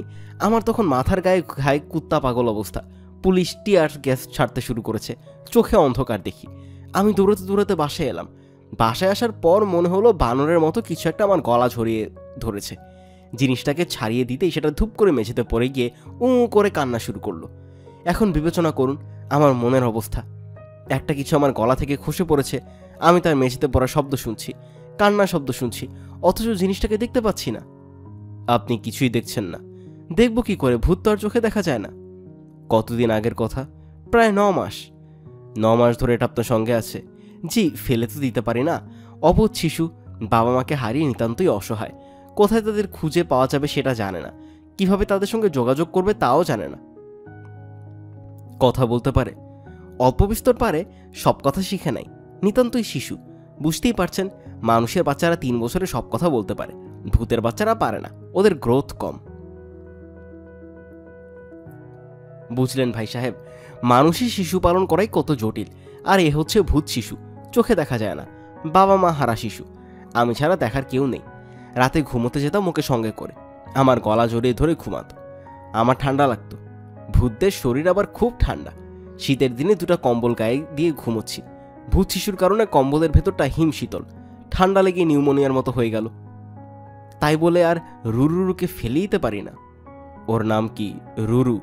হ্যাঁ, রুরু, ওর মা নাম রেখেছে। রুরুকে খাওয়াতেন কি? এই তা আপনি আসল পয়েন্ট ধরে ফেলেছেন। প্রধান সমস্যা হচ্ছে এদের খাওয়া। মানুষের কোনো খাবারই এরা খায় না। প্রথম দিকে তো বুঝতেই পারিনি কি খেতে দেব। হেন জিনিস নেই তাকে খেতে দেয়নি। টুথপেস্ট দিয়েছি, সাবান দিয়েছি, জুতার কালি দিয়েছি, মোমবাতি দিয়েছি, আফটার শেভ লোশন দিয়েছি, যাই দিয়ে হাক করে মুখে নেয়, তারপর থু করে ফেলে দেয়। তারপর কি করলেন? কি আর করব, রুরুকে একদিন কোলে বসে আদর টাদর করে বললাম, বাবা তুই নিজেই দয়া করে বল তোরা কি খাস, না খেয়ে খেয়ে তুই তো বাপধন মরে যাবি। তখন সে বলল, ভূতেরা আলো খায়। আলো? জি আলো, চাঁদের আলো, মোমবাতির আলো, এইসব খায়। এটা জানার পর নিশ্চয়ই রুরুকে খাওয়ানোর প্রবলেম সহজ হয়ে গেল। জি না, প্রবলেম তখন শুরু। ভূতরা আলো খায় ঠিকই, কিন্তু সব ধরনের আলো খেতে পারে না। বিদ্যুৎ চমকের সময় যে আলো হয় সেই আলো কোনো ভূত খেতে পারে না। সেই আলো খাওয়া মানে ভূতের মৃত্যু। বলেন কি? তাছাড়া একজন বয়স্ক ভূত যে আলো খেতে পারে, একটি শিশু ভূত সেই আলো খেতে পারে না। খেলে বদহজম হয়, পেট খারাপ করে। তাই নাকি? জি, 100 পাওয়ার একটা বাল্বের আলো 3 বছর বয়সী ভূতকে খাওয়ালে কি তার পেট নেমে যাবে? কিছু মনে করবেন না, একটা প্রশ্ন করি। আমরা ভাত মাছ খেয়ে বাথরুমে যাই, বাথরুম করি। ভূতরা যে আলো খায়, ওদের বাথরুম করতে হয় না? অবশ্যই হয়। ওরা আলো খায়, বের হয়ে আসে অন্ধকার। আচ্ছা, সেটাও মন্দ না। রুরুকে মানুষ করতে গিয়ে অনেক কিছু শিখেছি, এবং বললে বিশ্বাস করবেন না, পশ্চিম দিকে ফিরে কানে ধরেছি ভূতের বাচ্চা আর মানুষ করব না, যথেষ্ট হয়েছে। ওরা তো আর আমাদের মতো না, ওদের নিয়ম কানুনই অন্য। তাই নাকি? অদ্ভুত অদ্ভুত সব নিয়ম। শুনলে আপনি হয়তো ভাববেন পাগলের প্রলাপ। যেমন ধরুন, ওরা যদি খুব আনন্দিত হয় তাহলে কামড়ায়। তাই বুঝি? এই দেখুন না, কামড়ে কামড়ে আমার হাতের দশা কি করেছে। ভূতরা সাইজে বড় ছোট হতে পারে, এটা জানেন আশা করি? জি না, জানি না। এরা অনেকটা রবারের মতো, ইচ্ছা করলে মার্বেলের মতো ছোট হতে পারে। রুরু করতো কি, প্রায় ছোট হয়ে আমার নাকের ফুটোয় কিংবা কানের ফুটোয় বসে থাকতো। এ তো দেখি ভালো যন্ত্রণা। যন্ত্রণা মানে জীবন অতিষ্ঠ। তবে ভাই, খুব মায়া কারা জানোয়ার। অল্প দিনেই এদের উপর মায়া পড়ে যায়। এক দণ্ড এদের চোখের আড়াল করতে ইচ্ছা করে না। রুরুকে তার বাবা মার কাছে ফিরিয়ে দিতে হবে, এটা যখন মনে হয় তখন চোখে পানি এসে যায়। ওকে তাহলে বাবা মার কাছে দিয়ে দেওয়ার পরিকল্পনা করেছেন? ফিরিয়ে দিতে হবেন না, কি বলেন আপনি? পরের বাচ্চা কতদিন রাখবো? ওর বাপ মাকেই তাহলে খুঁজে বেড়াচ্ছেন? ঠিক ধরেছেন, রুরুকে নিয়ে ভূতেদের আস্তানায় যাচ্ছি, যদি কোনো সন্ধান পাওয়া যায়। হাটহাজারিতে একটা 200 বছরের পুরনো ভাঙা বাড়ি আছে, ভূতদের আখড়া। যাচ্ছে ওইদিকে, যদি কোনো খোঁজ তারা দিতে পারে। ভূতে ভূতে এক ধরনের যোগাযোগ তো আছে না? থাকারই কথা। আমি অন্যভাবেও চেষ্টা করেছি, লাভ হয়নি। যেমন ধরুন, থানায় ডায়েরি করতে গেলাম, ভূতের বাচ্চা পেয়েছি। থানায় জিডি এন্ট্রি থাকা ভালো। ধানমন্ডি থানার ওসি এমনভাবে তাকালেন যেন আমি সরাসরি পাগলাগারদ থেকে ছাড়া পেয়ে তার কাছে এসেছি। পুলিশের লোকদের ব্রেইন যে কম থাকে সেটা ওই দিনই বুঝলাম। আশ্চর্য, এরা আমার কথা ভালো মতো শুনলই না। আমি পত্রিকায় বিজ্ঞাপন দিতে গিয়েছি, সেখানেও এই অবস্থা, বিজ্ঞাপন ছাপবে না। আর আমি আমার নিজের বাসায় বিজ্ঞাপন দিচ্ছি। তুমি না ছাপার কে? ঠিক বলছি না স্যার? ঠিকই বলেছেন। শেষ উপায়ন্তর না দেখে 10,000 হ্যান্ডবিল ছাপিয়ে গুলিস্তান, ফার্মগেট, মিরপুর এবং ওই 9 নম্বর এবং সদরঘাট লঞ্চ টার্মিনালে বিলি করেছি। কি লেখা ছিল হ্যান্ডবলে? কপি আছে, দেখুন না। এই যে এই হচ্ছে সেই হ্যান্ডবিল। জরুরি বিজ্ঞপ্তি, রুরু নামে 3 বছর বয়সী একটি ভূতের ছানা পাওয়া গিয়েছে। ছানাটি তার বাবা মার নাম বলতে পারে না, তারা কোথায় থাকেন তাও বলতে পারে না। সে তার একটি বোনের নাম জানে, রিরি। উপযুক্ত প্রমাণ দিয়ে রুরুর আইনানুগ অভিভাবককে ভূত শিশুটি সংগ্রহ করার জন্য অনুরোধ জানাচ্ছি। Postbox 103, Dhaka, GPO. বাড়ির ঠিকানা না দিয়ে পোস্টবক্সের নাম্বার দিয়ে দিয়েছি। বাড়ির ঠিকানা দিলে আলতু ফালতু লোক বিরক্ত করবে, কি দরকার? আপনি তাহলে ভূত শিশু নিয়ে অনেক কষ্ট করছেন? তা করছি, তবে এইসব কষ্ট কোনো কষ্ট না। আসল কষ্ট হলো মানুষ যখন ভুল বুঝে, তখন যখন ভাবে আমার ব্রেইন ডিফেক্ট হয়ে গেছে, তখন মনটা খারাপ হয়। আপনার ব্রেইন ডিফেক্ট হয়েছে এরকম তাহলে কেউ কেউ ভাবছে, সবাই ভাবছে। আমার নিজের বড় বোন একদিন এসে কঠিন গলায় বলল, কই দেখা তোর ভূত। এখন আপনি বলুন স্যার, ভূতের বাচ্চা আমি দেখাবো কি করে? এরা তো অদৃশ্য। সেই কথা বোনকে বুঝিয়ে বললাম, তাতেও কাজ হলো না। সে বলে কি, বেশ তাহলে তুই তোর ভূতকে কথা বলতে বল, আমি কথার অন্তত শুনে যাই। শুনিয়েছেন কথা? জি না, রুরু তো অন্যের সামনে কথা বলবে না, অসম্ভব লাজুক। আচ্ছা, এই তো এতক্ষণ যে সে আপনার চেয়ারে পা ঝুলিয়ে বসে আছে, আপনি কি তার মুখ থেকে একটা বাক্য শুনেছেন? জি না। সবাই শুধু প্রমাণ চায়, আর মুখের কথাটা তো সবচেয়ে বড় প্রমাণ, ঠিক বলছি না? অবশ্যই ঠিক বলছেন। আমার ট্রেনের সময় হয়ে এসেছে, ঘন্টা দিয়ে দিয়েছে, এখন উঠতে হয়। স্যার তৈরি হন, এই ফাঁকে আমি রুরুকে খাইয়ে আনি। সে কি আপনার সঙ্গেই আছে? জি, তাকে আর কোথায় ফেলে যাব? তাকে কি খাওয়াবেন? চাঁদের আলো, আকাশে চাঁদ উঠেছে, চাঁদের আলোই খানিকটা খাওয়াবো। আজ সারাদিনে কিছুই খাইনি, খাওয়া দাওয়া পুরোপুরি বন্ধ। কি যে যন্ত্রণায় পড়েছি। খাচ্ছে না কেন? এই যে 2000-এ নিয়ে যাচ্ছি, তার বাবা মাকে খুঁজছি, এই জন্যই খাওয়া দাওয়া ছেড়ে দিয়েছে। আমার সঙ্গে থাকতে চায়, অন্য কোথাও যেতে চায় না। রুরুকে ফিরিয়ে দিতে আমার নিজেরও কি ভালো লাগছে, মায়া পড়ে গেছে না। স্যার আপনি ভূতের বাড়ির কোনো সন্ধান পেলে অধমকে জানাবেন। অন্যের আদরের ধন আমার কাছে পড়ে আছে, আমার একটা দায়িত্ব আছে না। চিটাগং মেইলে উঠে বসেছি। মনসুর সাহেব তার ভূতের বাচ্চাকে চাঁদের আলো খাইয়ে আমার পাশে এসে বসেছে। তাকে এখন বেশ আনন্দিতই মনে হচ্ছে। মনসুর সাহেব বললেন, জানলার কাচ নামিয়ে দিন স্যার, ট্রেন ছাড়লে ঠান্ডা লাগবে। আমি কাচ নামাচ্ছি, এই সময় ছোট্ট একটা নাটক হলো। এক ভদ্রলোক হন্তদন্ত হয়ে ট্রেনের কামরায় ঢুকে পড়লেন। ঢুকেই মনসুরের হাত ধরে টানাটানি। ভদ্রলোকের পেছন পেছন বয়স্ক একজন মহিলাও ঢুকলেন, তিনিও কাঁদতে শুরু করলেন। আমি পুরোপুরি হকচকিয়ে গেলাম। যা জানলাম তা হচ্ছে, মনসুর হলো গৌরীপুর পোস্টমাস্টার সাহেবের ছোট ভাই, ঢাকায় থাকতো। মাথা খারাপ হয়ে গেছে, সবাইকে বলে বেড়াচ্ছে তার সঙ্গে ভূতের বাচ্চা আছে। তাকে ঢাকা থেকে এনে গৌরীপুরে তালাবন্ধ অবস্থায় রাখা হয়েছে। তারপরেও মাঝে মাঝে তালা খুলে বের হয়ে পড়ে, আজ যেমন বের হয়েছে। টানাটানি করে মনসুরকে নামানো হয়েছে, গার্ড বাতি দেখিয়েছে। ট্রেন চলতে শুরু করেছে। মনসুর সাহেব আমার দিকে তাকিয়ে দুঃখিত ভঙ্গিতে হাসলেন, ক্লান্ত গলায় বললেন, আমি সত্যি কথাই বলছি, কিন্তু কেউ আমার কথা বিশ্বাস করে না, কেউ না। এখন শোনাচ্ছি পরবর্তী গল্প, মোবারক হোসেনের মহাবিপদ। ছেলেটা বড় যন্ত্রণা করছে। মোবারক হোসেন হুঙ্কার দিলেন অ্যাও বলে। এটা তার বিশেষ ধরনের হুঙ্কার, বাচ্চারা খুব ভয় পায়। শব্দটা বেড়ালের ডাকের কাছাকাছি, আবার ঠিক বেড়ালের ডাকও নয়। বাচ্চাদের ভয় পাবারই কথা, তবে এই বাচ্চা ভয় পাচ্ছে না, আগের মতোই লাফালাফি করছে। মনে হচ্ছে তার ধমক শুনতে পায়নি। এই যুগের টিভি ভিসিআর দেখা বাচ্চা এরা সহজে ভয় পায় না। গত মাসে চিড়িয়াখানায় গিয়েছিলেন, সময় কাটে না, এই জন্যই যাওয়া, অন্য কিছু না। 70 বছরের বুড়োরা চিড়িয়াখানায় যায় না। খানিকক্ষণ বাদরের লাফঝাপ দেখে তারপর বাঘের খাঁচার সামনে কিছুক্ষণ দাঁড়ায়। আলিশান এক রয়্যাল বেঙ্গল দেখে যে কারো মানুষের পিলে চমকে যাবার কথা। আশ্চর্যকাণ্ড, ছোট বাচ্চা কাচ্চারা কেউ ভয় পাচ্ছে না। একটা আবার কান্না শুরু করে দিয়েছে, সে বাঘের লেজ ধরতে চায়। বাবা মা শত চেষ্টাতেও কান্না সামলাতে পারছে না। মোবারক হোসেন সাহেব 70 বছর বয়সে একটা জিনিস বুঝে গেছেন, এই যুগের ছেলে মেয়ে বড়ই তেদর। এরা ভূতের গল্প শুনলে হাসে, রাক্ষসের গল্প শুনলে হাসে। এরা ধমকেও পোষ মানে না, আদরেও পোষ মানে না। এই যে ছেলেটা তখন থেকে তাকে বিরক্ত করছে, একে ধমক ধমক দিবে কিছু বলে মনে হয় না। মুখ দিয়ে বিচিত্র শব্দ করে লাফঝাপ দিয়েই যাচ্ছে। তিনি পার্কে এসেছেন বিশ্রামের জন্য। শীতকালে রোদে পার্কের বেঞ্চিতে শুয়ে থাকতে বড় ভালো লাগে। শীতকালে পার্কে বিশ্রামের নিয়ম হলো শরীরটা থাকবে রোদে, মাথাটা থাকবে ছায়ায়, ঘুম ঘুম তন্দ্রা অবস্থায় কিছুক্ষণ গায়ে লিয়ে পড়ে থাকা। তার যে বাড়িতে জায়গা নেই তা না, নিজের দোতলা বাড়ি আছে মগবাজারে, কিন্তু সেই বাড়ি হলো মাছের বাজার। দিনরাত ক্যাও ক্যাও ঘ্যাও ঘ্যাও হচ্ছেই। একদল শুনছে ওয়ার্ল্ড মিউজিক, একদল দেখছে জিটিভি। এখন আবার বড় মেয়ে এসেছে তার আন্ডা বাচ্চা নিয়ে। দুটা ছেলে মেয়ে, কিন্তু অসীম তাদের ক্ষমতা। 150 ছেলে মেয়ে যতটা হইচই করতে পারে, এই দুজন মাশাল্লাহ তার চেয়ে বেশি পারে। আর কি তাদের উদ্ভাবনী ক্ষমতা! এক ভাই খাটের ওপর চেয়ার বসিয়ে তার উপরে মোড়া দিয়ে অনেক কষ্টে তার উপরে উঠে সিলিং ফ্যান ধরে ঝুলে পড়েছে। অন্য ভাই ফুল স্পিডে ফ্যান ছেড়ে দিয়েছে।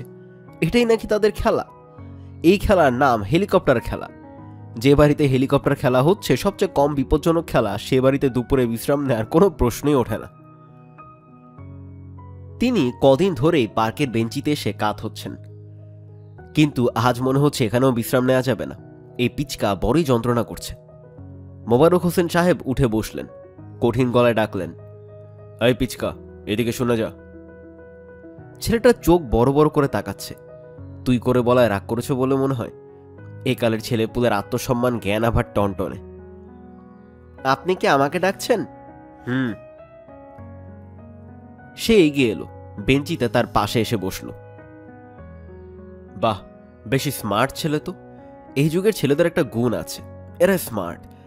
মোবারক হোসেন সাহেব লক্ষ্য করলেন ছেলের চেহারাও খুব সুন্দর। দুধে আলতায় রং বলতে যা বোঝায় তাই। কোকড়ানো চুল, বড় বড় চোখ। এরকম সুন্দর একটা ছেলেকে তুই বলা যায় না। প্রথম খানিকক্ষণ ছোটখাটো দু একটা প্রশ্ন করে শেষটায় কড়া করে বলবে সে, দুপুরবেলায় পার্কে ঘোরাঘুরি করছো কেন? বাসায় যাও, বাসায় গিয়ে হোম টাস্ক করো, কিংবা মার পাশে শুয়ে ঘুমাও। এখন খেলার সময় না, খেলতে হয় বিকালে। আমাকে কি জন্য ডেকেছেন? তোমার নাম কি? আমার নাম হলো শিশি। শিশি? শিশি কোনো নাম হলো? কে রেখেছে এই নাম? তোমার মা? জি না, আমার বাবা। মোবারক হোসেন সাহেব এই আশঙ্কাই করেছিলেন। উদ্ভট নাম রাখার ব্যাপারে মায়েদের চেয়ে বাবাদের আগ্রহই বেশি। অন্যদের দোষ দিয়ে কি হবে? তার নিজের বাড়িতে এই অবস্থা। তার মেজমের ছেলে হয়েছে, নাম রেখেছে নু। তিনি মেয়েকে জিজ্ঞাসা করলেন, এটা কিরকম নাম? ছেলের বাবা এমন নাম রেখেছে। এর অর্থ কি? অর্থ আমি জানি না বাবা, তুমি তোমার জামাইকে জিজ্ঞেস করো। তিনি ঠিকই জিজ্ঞেস করলেন, কঠিন গলায় জানতে চাইলেন, তুমি এই নামটা আমাকে ব্যাখ্যা করো, কি ভেবে তুমি এই নাম রাখলে? তার মেয়ের জামাই খুব উৎসাহের সঙ্গে বলল, ন হচ্ছে একটা কোমল বর্ণ, সেই কোমল বর্ণ ব্যবহার করে এক বর্ণের একটা নাম রেখেছি নু। সবাই 2 অক্ষরের 3 অক্ষরের নাম রাখে, আমার ভালো লাগে না। নু নামটা আপনার কাছে ভালো লাগছে না? তিনি কোনো উত্তর দিলেন না, তবে মনে মনে বললেন, ন ছাড়াও তো আরো সুন্দর সুন্দর বর্ণ আছে। গও তো সুন্দর বর্ণ, গ দিয়ে গু রেখে ফেললে আরো ভালো হতো। মানুষের নাম হিসেবে খুব আনকমন হতো। এর আগে এই নাম কেউ রাখেনি। তবে সে মুখে কিছু বলল না। এমনিতেই জামাইরা তাকে বেশ পছন্দ করে, কি দরকার?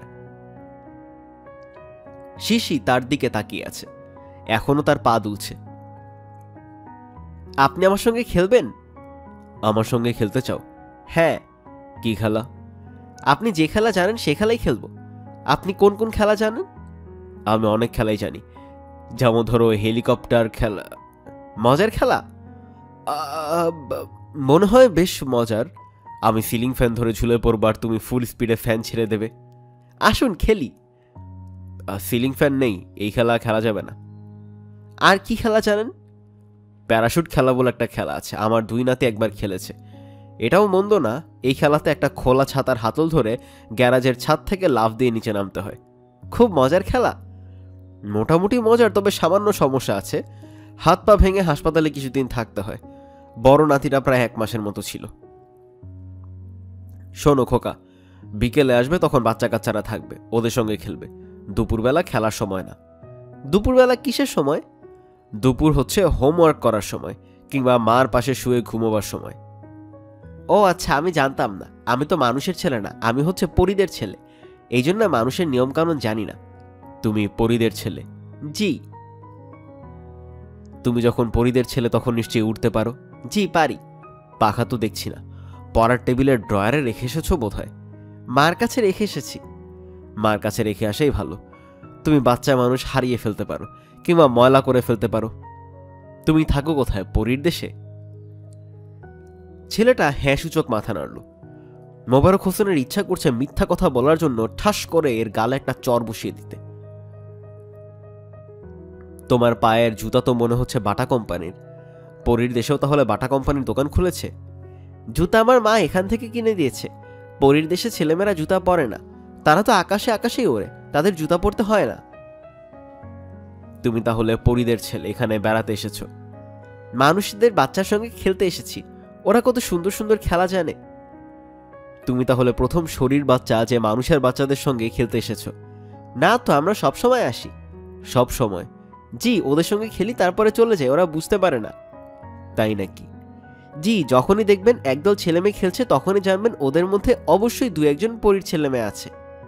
তা পাখা ছাড়া আসো কি করে? আমাদের উড়তে পাখা লাগে না, পাখাটা হচ্ছে আমাদের এক ধরনের পোশাক। জন্মদিনে আমরা নতুন পাখা পাই, আবার দুষ্টুমি করলে মারা আমাদের পাখা নিয়ে নেন। আমার কটা পাখা আছে জানেন? সব মিলিয়ে 7টা, 7। তুমি ইংরেজিও জানো? পরীর দেশে ইংরেজি চালু আছে? আপনি আমার সঙ্গে এমন রেগে রেগে কথা বলছেন কেন? দেখো খোকা, কি যেন তোমার নাম? শিশি। দেখো শিশি, তোমার কথা শুনে রাগে আমার শরীর রিরি করছে। এই বয়সে তুমি যে মিথ্যা কথা বলছো, আপনার ধারণা আমি মিথ্যা কথা বলছি? অবশ্যই মিথ্যা কথা বলছো। এই মিথ্যা বলার জন্য তোমাকে কানে ধরে উঠবোস করানো দরকার। বাহ, আপনাদের মিথ্যা বলার শাস্তিটা তো খুব মজার। কানে ধরে উঠবোস তোমার কাছে মজা মনে হচ্ছে? অবশ্যই মজার। আমরা মিথ্যা বললে কি শাস্তি হয় জানেন? আমরা মিথ্যা বললে আমাদের পাখায় কালো দাগ দিয়ে দেওয়া হয়। যে যত মিথ্যা বলে তার পাখায় তত কালো দাগ পড়ে। আচ্ছা, তোমার রোল নাম্বার কত? রোল নাম্বার মানে? ক্লাসে যে পড়ো তোমার রোল কত? আমি ক্লাসে যাই না তো। পরীর বাচ্চাদের স্কুলে যেতে হয় না। আমাদের যা শেখার আকাশে উড়তে উড়তে বাবা মার কাছ থেকে শিখি। আমি অনেক মিথ্যুক দেখেছি, তোমার মতো দেখিনি। এই দেশের যে কোনো রাজনৈতিক নেতাকে তুমি মিথ্যা বলায় হারিয়ে দিতে পারবে। আমি মিথ্যা বলছি না, এই দেখুন আমি উঠছি। বলতে বলতে ছেলেটা 3-4 ফুট উপরে উঠে গেল। শূন্যে কয়েকবার ঘুরপাক খেলো, আবার নেমে এলো নিজের জায়গায়। হাসি মুখে বলল, দেখেছেন? মোবারক হোসেন কিছু বললেন না। তিনি দ্রুত মনে করতে চেষ্টা করলেন সকালে কি নাস্তা খেয়েছেন। অনেক সময় বদহজম হলে মানুষের দৃষ্টি বিভ্রম হয়। আমার কথা কি আপনার বিশ্বাস হচ্ছে? যাবে কিভাবে? উড়ে চলে যাবে? হ্যাঁ। বাসায় ফিরতেই তার দেখা হলো বড় মেয়ের সঙ্গে। তিনি তাকে পুরো ঘটনা বললেন। বড় মেয়ে বলল, তুমি বিছানায় শুয়ে থাকো, আমি আসছি, তোমার মাথায় পানি ঢালবো। কেন? রোদে ঘুরে ঘুরে তোমার মাথা এলোমেলো হয়ে গেছে, এই জন্যে। তুই আমার কথা বিশ্বাস করছিস না? ওমা, কে বললো বিশ্বাস করছি না? করছি তো। রাতের মধ্যে সবাই জেনে গেল মোবারক হোসেন সাহেবের মাথা খারাপ হয়ে গেছে। আত্মীয় স্বজনে বাড়ি ভরে গেল। ডাক্তার এলেন, সাইকিয়াট্রিস্ট এলেন, হুলুস্থুল ব্যাপার। মোবারক হোসেন সাহেবের চিকিৎসা চলছে। চিকিৎসায় তেমন উন্নতি হচ্ছে না। তিনি এখনও বিশ্বাস করেন একদিন এক পরীর ছেলের সঙ্গে তার দেখা হয়েছিল। দুপুর হলেই তিনি পার্কে যাওয়ার জন্য অস্থির হয়ে ওঠেন। মাঝে মাঝে চিৎকার চেঁচামেচি করেন। তাকে যেতে দেওয়া হয় না। ছোট্ট একটা ঘরে তাকে সবসময় তালা বন্ধ করে রাখা হয়। এখন পড়ে শোনাচ্ছি পরবর্তী গল্প, ভূত মন্ত্র। বাবলুকে একা বাসায় রেখে তার বাবা মা ভৈরবে বেড়াতে গেছেন। সকালে ট্রেনে গেছেন, ফিরবেন রাত 9টায়। এই এত সময় বাবলু একা থাকবে? না, ঠিক একা না, বাসায় কাজের বুয়া আছে। বাবলুর খুব ইচ্ছা ছিল সেও ভৈরব যাবে। অনেক দিন সে ট্রেনে চড়ে না। তার খুব ট্রেনে চড়তে ইচ্ছা করছিল। তাছাড়া ভৈরবে ছোট খালার বাড়িতেও অনেক মজা হবে। ছোট খালার বাড়িটা নদীর ওপরে, নিশ্চয়ই নৌকায় চড়া হবে। বাবলু অনেকদিন নৌকাতেও চড়ে না। তাকে ইচ্ছা করলেই নিয়ে যাওয়া যেত, কিন্তু বাবলুর বাবা মনসুর সাহেব তাকে নেবেন না। তিনি চোখ মুখ কুচকে বললেন, নো নো নো, বাচ্চা কাচ্চা নিয়ে বেরোনো আমি পছন্দ করি না। তুমি বাসায় থাকো, হোমওয়ার্ক শেষ করো। হোমওয়ার্ক শেষ করে রেখেছি। শেষ করলে অন্য কাজ করো, নইলে অঙ্ক বই নিয়ে আসো, দাগিয়ে দিই। অঙ্ক করে রাখো, ভৈরব থেকে ফিরে এসে দেখব। বাবলু অঙ্ক বই নিয়ে এলো। মনসুর সাহেব 20টা অঙ্ক দাগিয়ে দিলেন। সব করবে, একটা বাদ থাকলে কানে ধরে চরকি পাক খাওয়াবো। সারাদিন আছেই শুধু খেলার ধান্দায়। বাবলুর চোখে পানি এসে গেল। সারাদিন তো খেলার ধান্দায় থাকে না সে। খেলাধুলা যা করার স্কুলেই করে। বাসায় ফিরে বাবার ভয়ে চুপচাপ বই নিয়ে বসে থাকে। বাবলু তার বাবাকে অসম্ভব ভয় পায়। বাবাদের কোনো ছেলেই এত ভয় পায় না, বাবলু পায়। কারণ মনসুর সাহেব বাবলুর আসল বাবা না, নকল বাবা। বাবলুর আসল বাবার মৃত্যুর পর তার মা একে বিয়ে করেন। তবে লোকটার যে খুব খারাপ তাও বলা যাবে না। বাবলুকে তিনি প্রায়ই খেলনা, গল্পের বই এইসব কিনে দেন। কিছুদিন আগে দামে একটা লেগোর সেট কিনে দিয়েছেন। তবে বাবলু সবসময় মনে হয় তার আসল বাবা বেঁচে থাকলে লক্ষগুণ বেশি মজা হতো। বাবা নিশ্চয়ই তাকে ফেলে ভৈরব যেতেন না। বাবলু কোথাও যেতে পারে না। বেশিরভাগ সময় সোবহানবাগ ফ্ল্যাট বাড়ির 3 তলাতেই তাকে বন্দি থাকতে হয়। মাঝে মাঝে তার এমন কান্না পায়। তার কান্না দেখলে মা কষ্ট পাবেন বলে সে কাঁদে না।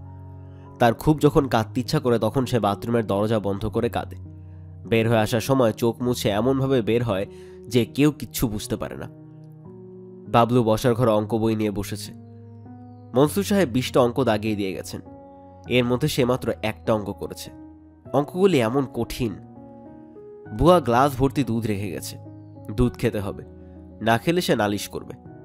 গ্লাসটার দিকে তাকালেই বাবলুর বমি এসে যাচ্ছে। এই সময় দরজায় খটখট শব্দ হলো। বাবলু দরজা খুলে দিল।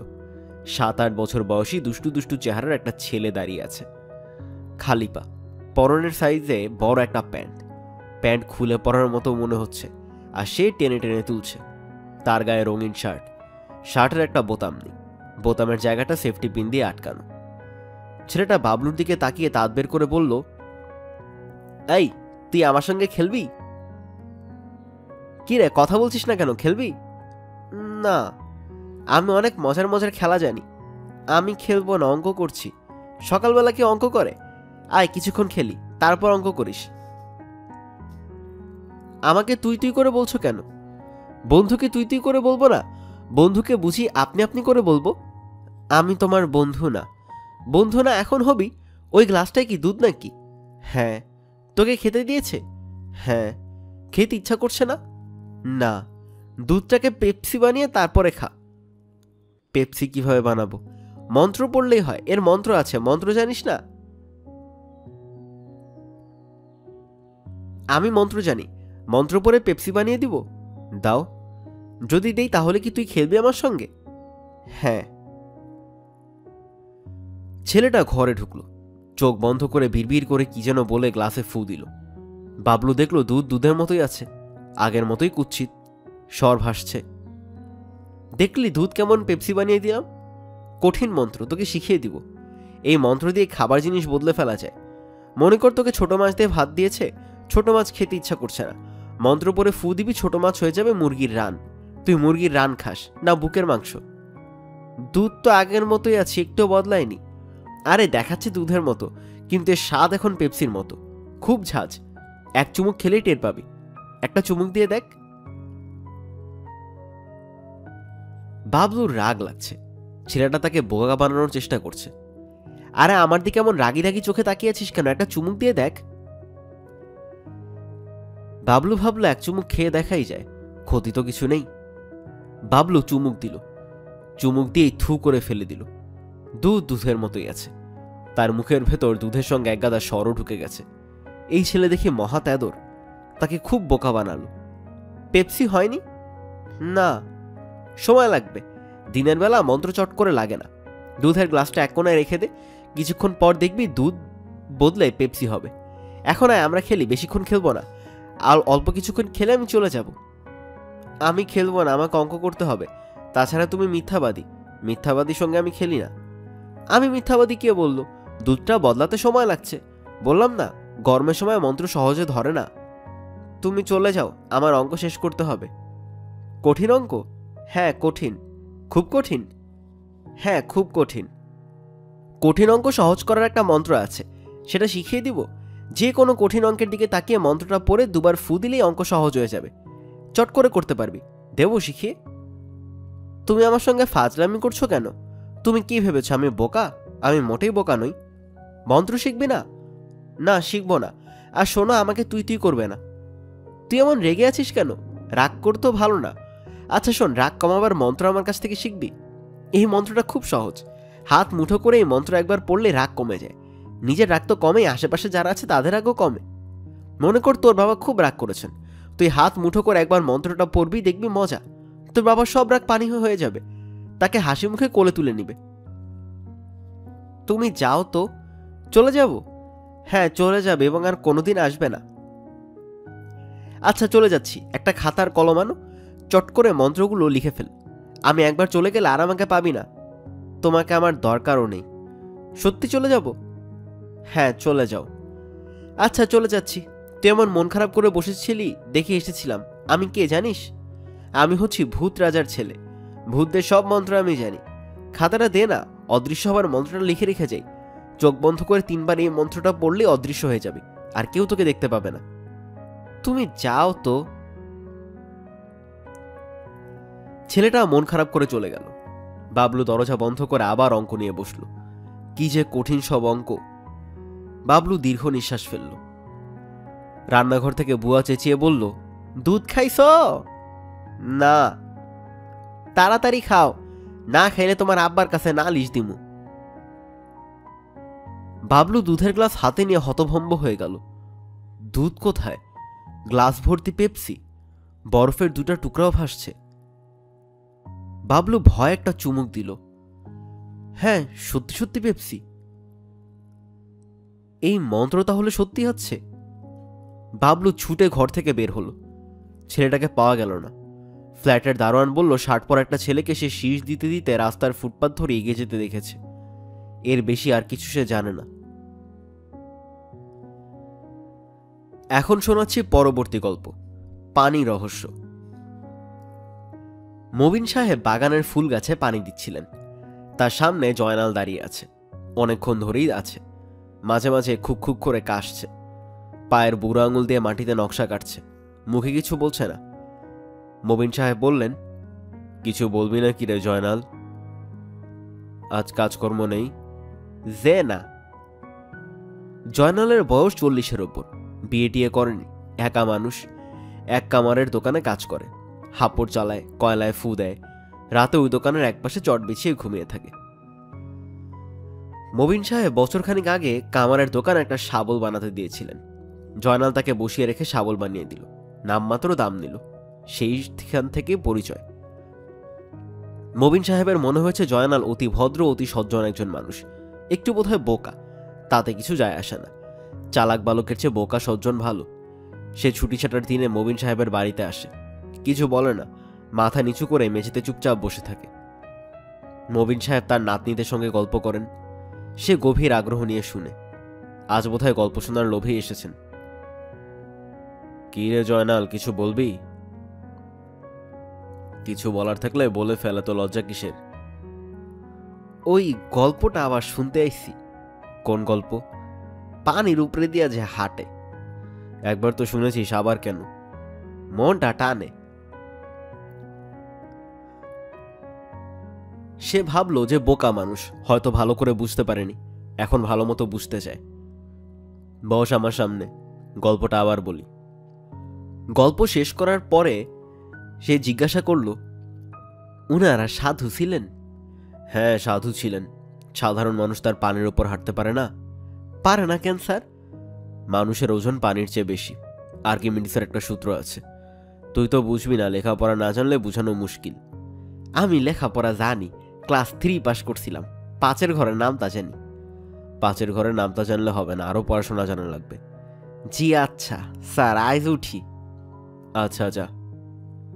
কিছু বলবি? সাধু হওয়ার নিয়মটা কি? কেন, তুই কি সাধু হতে চাস নাকি? দেখ, সাধু হওয়া বড় কঠিন। নির্লোভ হতে হয়।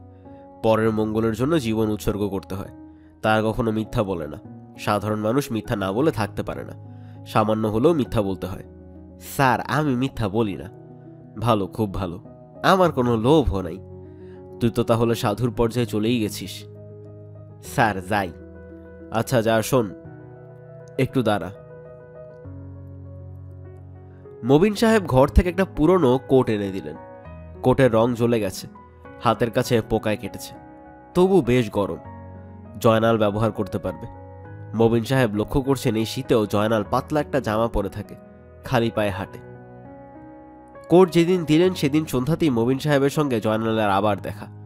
কোট গায়ে দিয়ে জয়নাল একেবারে ফিটফাট বাবু। সে রাস্তার মোড়ে উবু হয়ে বসে একটা কুকুরের কে পাউরুটি ছিঁড়ে ছিঁড়ে দিচ্ছে। ফিসফিস করে কুকুরকে বলছে, খা বাবা খা, কষ্ট কইরা খা, পরের বার তোর জন্য গোস্ত জোগাড় করব। কি করছিস রে জয়নাল? কিছু না স্যার। কুকুরকে পাউরুটি খাওয়াচ্ছিস, ব্যাপারটা কি? এ স্যার হাঁটাচলা করতে পারে না, 2টা ঠ্যাং ভাঙ্গা, লুলা হয়ে আছে। ঠ্যাংয়ের উপর দিয়ে গাড়ি চলে গেল। তুই কি রোজ একে খাইয়াও যাস? মবিন সাহেব দেখলেন কুকুরটার আসলেই অন্তিম দশা। মনে হচ্ছে শুধু পা না, কোমরও ভেঙেছে। পাউরুটি ছিঁড়ে ছিঁড়ে মুখে তুলে দেওয়ার দরকার কি? সামনে ফেলে দে, নিজেই খাবে। জি আচ্ছা। কোটে শীত মানে? যে স্যার মানে। কোট গায়ে দিয়ে খালি পায়ে হাঁটাহাঁটি ভালো দেখায় না। একজোড়া স্যান্ডেল কিনে নিস। যে আচ্ছা। বাসায় আসিস, পুরনো একজোড়া জুতা দিয়ে দেব, তোর পায়ে লাগলে হয়, তোর যা গোদা একটা পা। স্যার একটা কথা জিজ্ঞেস করব। জিজ্ঞেস কর। উনাদের নাম কি স্যার? কাদের নাম? পরিষ্কার করে বল। সাধু, ওই যে যারা পানির উপর দিয়ে হাঁটে। এখনো সেই গল্প মাথায় ঘুরছে? সাধুদের কোনো নাম দেয়া নেই, তবে যিনি এই গল্প লিখেছেন তার নাম টলস্টয়, মস্ত বড় লেখক। বড় তো স্যার হইবই, সত্যি কথা লেখছে। পানির উপরে হাঁটা সহজ ব্যাপার তো না। আচ্ছা স্যার, এই দুনিয়ায় সর্বমোট কয়জন লোক আছে যারা পানির উপরে হাঁটতে পারেন? মবিন সাহেব উত্তর দিলেন না। বোকা লোকদের সব প্রশ্নের উত্তর দিতে নেই, উত্তর দিতে গেলে ঝামেলায় পড়তে হবে। জয়নাল উত্তরের জন্য চাপাচাপি আর করল না। গরম কোট পাবার 3 দিনের মাথায় তার ঠান্ডা লেগে গেল। প্রথমে সর্দির জ্বর, তারপর একেবারে শয্যাশায়ী। খবর পেয়ে মবিন সাহেব দেখতে গেলেন। খুপড়ি ঘরের এক কোনায় সে চটের ওপর পড়ে আছে। কেমন আছিস রে? খুব ভালো আছি স্যার। এই বুঝি তোর ভালো থাকার নমুনা? গায়ে জ্বর আছে? যে না, গা তো দেখি পুড়ে যাচ্ছে। চিকিৎসা কি হচ্ছে? তোর আত্মীয় স্বজন এখানে কে আছে? কেউ নাই স্যার। খাওয়া দাওয়া কে দিয়ে যায়? স্যার, দোকানের একটা ছেলে আছে, ইয়াকুব নাম, হে দেয়, বড় ভালো ছেলে, অন্তরে খুব মোহব্বত। ছেলেটাকে বলবে আমার সঙ্গে যেন দেখা করে। জি আচ্ছা। চিন্তা করিস না, তোর চিকিৎসার ব্যবস্থা আমি করব। স্যারের কাছে একটা আবদার ছিল। বল, কি আবদার? ওই গল্পটা যদি আরেকবার বলতেন, গল্পটা শোনার জন্য মন টানতাছে। কোন গল্প? পানির উপরে দিয়ে যে হাঁটতো। ওই গল্প তো শুনেছিস, আবার কেন? শুনতে মন চায়। জ্বরে মরে যাচ্ছিস, গল্প শুনতে হবে না, বিশ্রাম কর, ঘুমোতে চেষ্টা কর। স্যার, আমরা যারা সাধারণ মানুষ তারার জন্য পানির উপর দিয়ে হাঁটা কি আল্লাহ পাক নিষেধ করে দিছে? নিষেধ টিষেধ কিছু না। মানুষ পানির উপর দিয়ে হাঁটতে পারে না, কিন্তু মাকড়সা পারে। আবার মানুষ উঠতে পারে না, কিন্তু পাখি উঠতে পারে। এক একজনের জন্য এক এক ব্যবস্থাই হলো ব্যাপার। কিন্তু স্যার, কেউ কেউ পানির উপর দিয়ে হাঁটতে পারে না তো। মানুষ আবার পানির উপর দিয়ে হাঁটবে কি? তাছাড়া তার দরকারই বা কি? মানুষের জন্য নৌকা আছে, জাহাজ আছে। তারপরও স্যার, কেউ কেউ পানির উপরে হাঁটে, আপনি নিজেই বলছেন। আরে গাধা, আমি যা বলেছি সেটা হলো গল্প। গল্প না স্যার, ঘটনা সত্য। কোনো কোনো মানুষ পানির উপর দিয়ে হাঁটতে পারে, কিছু হয় না, খালি পায়ের পাতাটা ভিজে। চুপ করে ঘুমাতো গাধা। হাত জোর করে আপনার একটা কথা বলি স্যার, আমি নিজেই পানির উপর দিয়ে হাঁটতে পারি, সত্যিই পারি। এই কথা কোনোদিন কেউরে বলি নেই, আজ আপনারা বললাম। স্যার, ঘটনাটা আপনারা বলি। আচ্ছা, আজ থাক, আরেকদিন শুনব। আমার খুব শখ, বিষয়টা আপনারা বলি। আপনি হইলেন জ্ঞানী মানুষ, আপনি বুঝবেন। বড় আচানক ঘটনা। ঘটনা আরেকদিন শুনবো, আজ সময় নেই। রাতের ট্রেনে নেত্রকোনা যাব। জি আচ্ছা স্যার। জয়নাল, আমি যাচ্ছি, চায়ের দোকানের ছেলেটা আসলে পাঠিয়ে দিস। রাত 10টার আগেই যেন আসে, 10টার সময় আমি চলে যাব। জি আচ্ছা স্যার। কামারশালার মালিক সতীশ বলল, অবস্থা সুবিধার না, শ্বাসকষ্ট হইতেছে। ডাক্তার কি বলল? ওর হয়েছে কি? নিউমোনিয়া, খুব খারাপ নিউমোনিয়া। ডাক্তার বলছে বাঁচে কি না বাঁচে ঠিক নাই, তবে চিকিৎসা হইতেছে। বলো কি? স্যার, জয়নাল হইল গিয়া আপনার পাগল কিসিমের মানুষ, শৈলের কোনো যত্ন নাই। আমার এখানে আছে 10 বছর, এই 10 বছর তার গোসল করতে দেখি নাই। পানির বিষয়ে তার নাকি কি আছে, সে পানির ধারে কাছে যায় না। যায় না কেন? কিছু বলে না, খালি হাসে। তবে স্যার, পাগল কিসিমের লোক হইল মানুষ ভালো। ধরেন আমার এখানে পইরা ছিল পেটে ভাতে, ব্যবসাপাতি নাই, তারে কি দিমু কন, নিজেই চলতে পারি না। কিন্তু স্যার, এই নিয়ে কোনোদিন একটা কথা সে আমারে বলে নাই। আমারে না জানে আসে মাঝে মাঝে স্টেশনে কুলির কাম করতো। এই পয়সা দিয়ে হে কি করতো জানেন স্যার? কি করতো? দুনিয়ার যত কাউয়ারে পাউরুটি কিনা খাওয়াইতো। কেন? বললাম না স্যার, পাগল কিসিমের লোক, তবে মনটা পানির মতো পরিষ্কার। মবিন সাহেব তাকে হাসপাতালে দেখতে গেলেন। বিছানায় মরার মতো পড়ে আছে, জ্বরে আচ্ছন্ন। কেমন আছিস রে জয়নাল? স্যার, ভালো আছি। তুই তো মরতে বসেছিস রে গাধা। আপনার একটা ঘটনা বলবো স্যার, ঘটনা না বললে মনটা শান্ত হইব না। কি ঘটনা? পানির উপরে দিয়া হাঁটনের ঘটনা। আমি স্যার সাধুও না, পীর ফকিরও না, কিন্তু আমি। এখন বিশ্রাম করতো, তোর ঘটনা সবই শুনব। আপনি স্যার জ্ঞানী মানুষ, আপনি শুনলে বুঝবেন যা বলবো সবই সত্য। আমি জীবনে মিথ্যা বলি নেই। আমি স্যার পানির উপরে দিয়ে হাঁটতে পারি, খালি পায়ের পাতা ভিজে, আর কিছু ভিজে না। বিরাট রহস্য স্যার, শুনবো। তোর এই রহস্য মন দিয়ে শুনবো। এখন ঘুমোতে চেষ্টা কর। তোর শরীরের যে অবস্থা দেখছি, কুত্তাটার জন্য মন টানে স্যার। পা ভাঙ্গা, নিজে যে হাইটটা চুরা খাইব সেই উপায় নেই। কেউ দিলে খায়, না দিলে উপোস থাকে। বোবা প্রাণী, কাউরে বলতেও পারে না। আচ্ছা, আমি কুকুরটার খোঁজ নেব। আপনার অসীম মেহেরবানি স্যার। তুই নাকি কাকদের পাউরুটি ছিঁড়ে খাওয়া, সেটা সত্যি নাকি? কাককে পাউরুটি খাওয়ানোর দরকার কি? ওদের তো আর খাবারের অভাব হয়নি, ওদের ডানাও ভাঙেনি। কাউয়ারে কেউ পছন্দ করে না, আদর করে কাউয়ারে কেউ খাওয়ান দেয় না, এই ভাইবা। আচ্ছা ঠিক আছে, তুই আর কথা বলিস না, শুয়ে থাক। আমি কাল এসে আবার খোঁজ নেব। আপনার মতো দয়ার মানুষ আমি আর এই জীবনে দেখি নাই। মবিন সাহেব পরদিন তাকে আবার দেখতে গেলেন। অবস্থা আগের চেয়ে অনেক খারাপ। কেমন আছিস রে জয়নাল? খুব ভালো আছি স্যার, খুব ভালো। ঘটনাটা বলবো? কি ঘটনা? পানির উপরে দিয়ে হাঁটনের ঘটনা। না বললা যদি মরা যাই তাহলে একটা আফসোস থাকবো। বলি, কাছে এসে বসেন। আমি জোরে কথা বলতে পারতেছি না। শোনেন, ছোটবেলা থেকেই স্যার আমি পানি ভয় পাই, বেজায় ভয়। আমি কোনোদিন পুষ্কুনিতে নামি নেই, নদীতে নামি নেই। একবার মামার বাড়ি গেছি। মামার বাড়ি হইল শান্তিকোনা, বাড়ির কাছে নদী, খুব সুন্দর নদী। আমি সন্ধ্যাকালে নদীর পাড় দিয়ে হাঁটাহাঁটি করি। একদিন হাঁটতাছি, হঠাৎ শুনি খচমচ শব্দ। নদীর ওই পার একটা গরুর বাচ্চা পানিতে পড়ে গেছে। গরু ছাগলেরা কিন্তু স্যার জন্ম থেকে সাঁতার জানে, এরা পানিতে ডুবে না। কিন্তু দেখলাম এই বাচ্চাটা পানিতে ডুবে যেতেছে, একবার ডুবে একবার ভাসে। পায়ের মধ্যে দড়ি বেঁচে কিছু একটা হইছে। বাচ্চাটা এক একবার ভাইসে উঠে আমার দিকে চায়, আমার ডাকে। তার ডাকের মধ্যে কি কষ্ট! আমার মাথা হঠাৎ আউলে গেল। আমি যে সাঁতার জানি না, পানি ভয় পাই, কিছুই মনে রইল না। দিলাম দৌড়। এক দৌড়ে বাচ্চার কাছে গিয়ে উপস্থিত। পানি থেকে বাচ্চাটারে টাইন না তুইলা দেখি আমি নিজে পানির উপরে দাঁড়ায় আছি। আমি নদী পার হইছি হাইটটা, আমার পায়ের পাতাটা খালি ভিজছে, আর কিচ্ছু ভিজা নেই। এখন স্যার আপনি আমারে বলেন বিষয় কি? এরকম কি আরো ঘটেছে? যে না, সেই প্রথম, সেই শেষ। আর কোনোদিন আমি পানিতে নামিনি। এখন আপনি যদি বলেন আরেকবার পানিতে নাইমা দেখব, তয় আমি তো সাধু না, পীর ফকিরও না। কে বলতে পারে তুই হয়তো বিরাট সাধু? তুই নিজে তা জানিস না। আমি স্যার সাধারণ মানুষ, অতি সাধারণ। তয় স্যার সাধু হইতে আমার ইচ্ছা করে। আর কথা বলিস না জয়নাল, তোর কষ্ট হচ্ছে, শুয়ে থাক। আমার কুত্তাটারে পাইছিলেন? খোঁজ করছি, এখনো পাইনি। পেলে ভাত খাইয়ে দেব, চিন্তা করিস না। রাতে এসে খোঁজ নিয়ে যাব। রাতে খোঁজ নিতে এসে মবিন সাহেব শুনলেন জয়নাল মারা গেছে। মবিন সাহেব অত্যন্ত মন খারাপ করে হাসপাতালের বারান্দায় এসে একটা অদ্ভুত দৃশ্য দেখলেন। রাজ্যের কাক বারান্দায় লাইন বেঁধে বসে আছে। তাদের চেয়ে একটু দূরে বসে আছে কোমর ভাঙা একটা কুকুর। কিভাবে সে এত দূরে এসেছে কে জানে। মবিন সাহেব দীর্ঘ নিঃশ্বাস ফেললেন।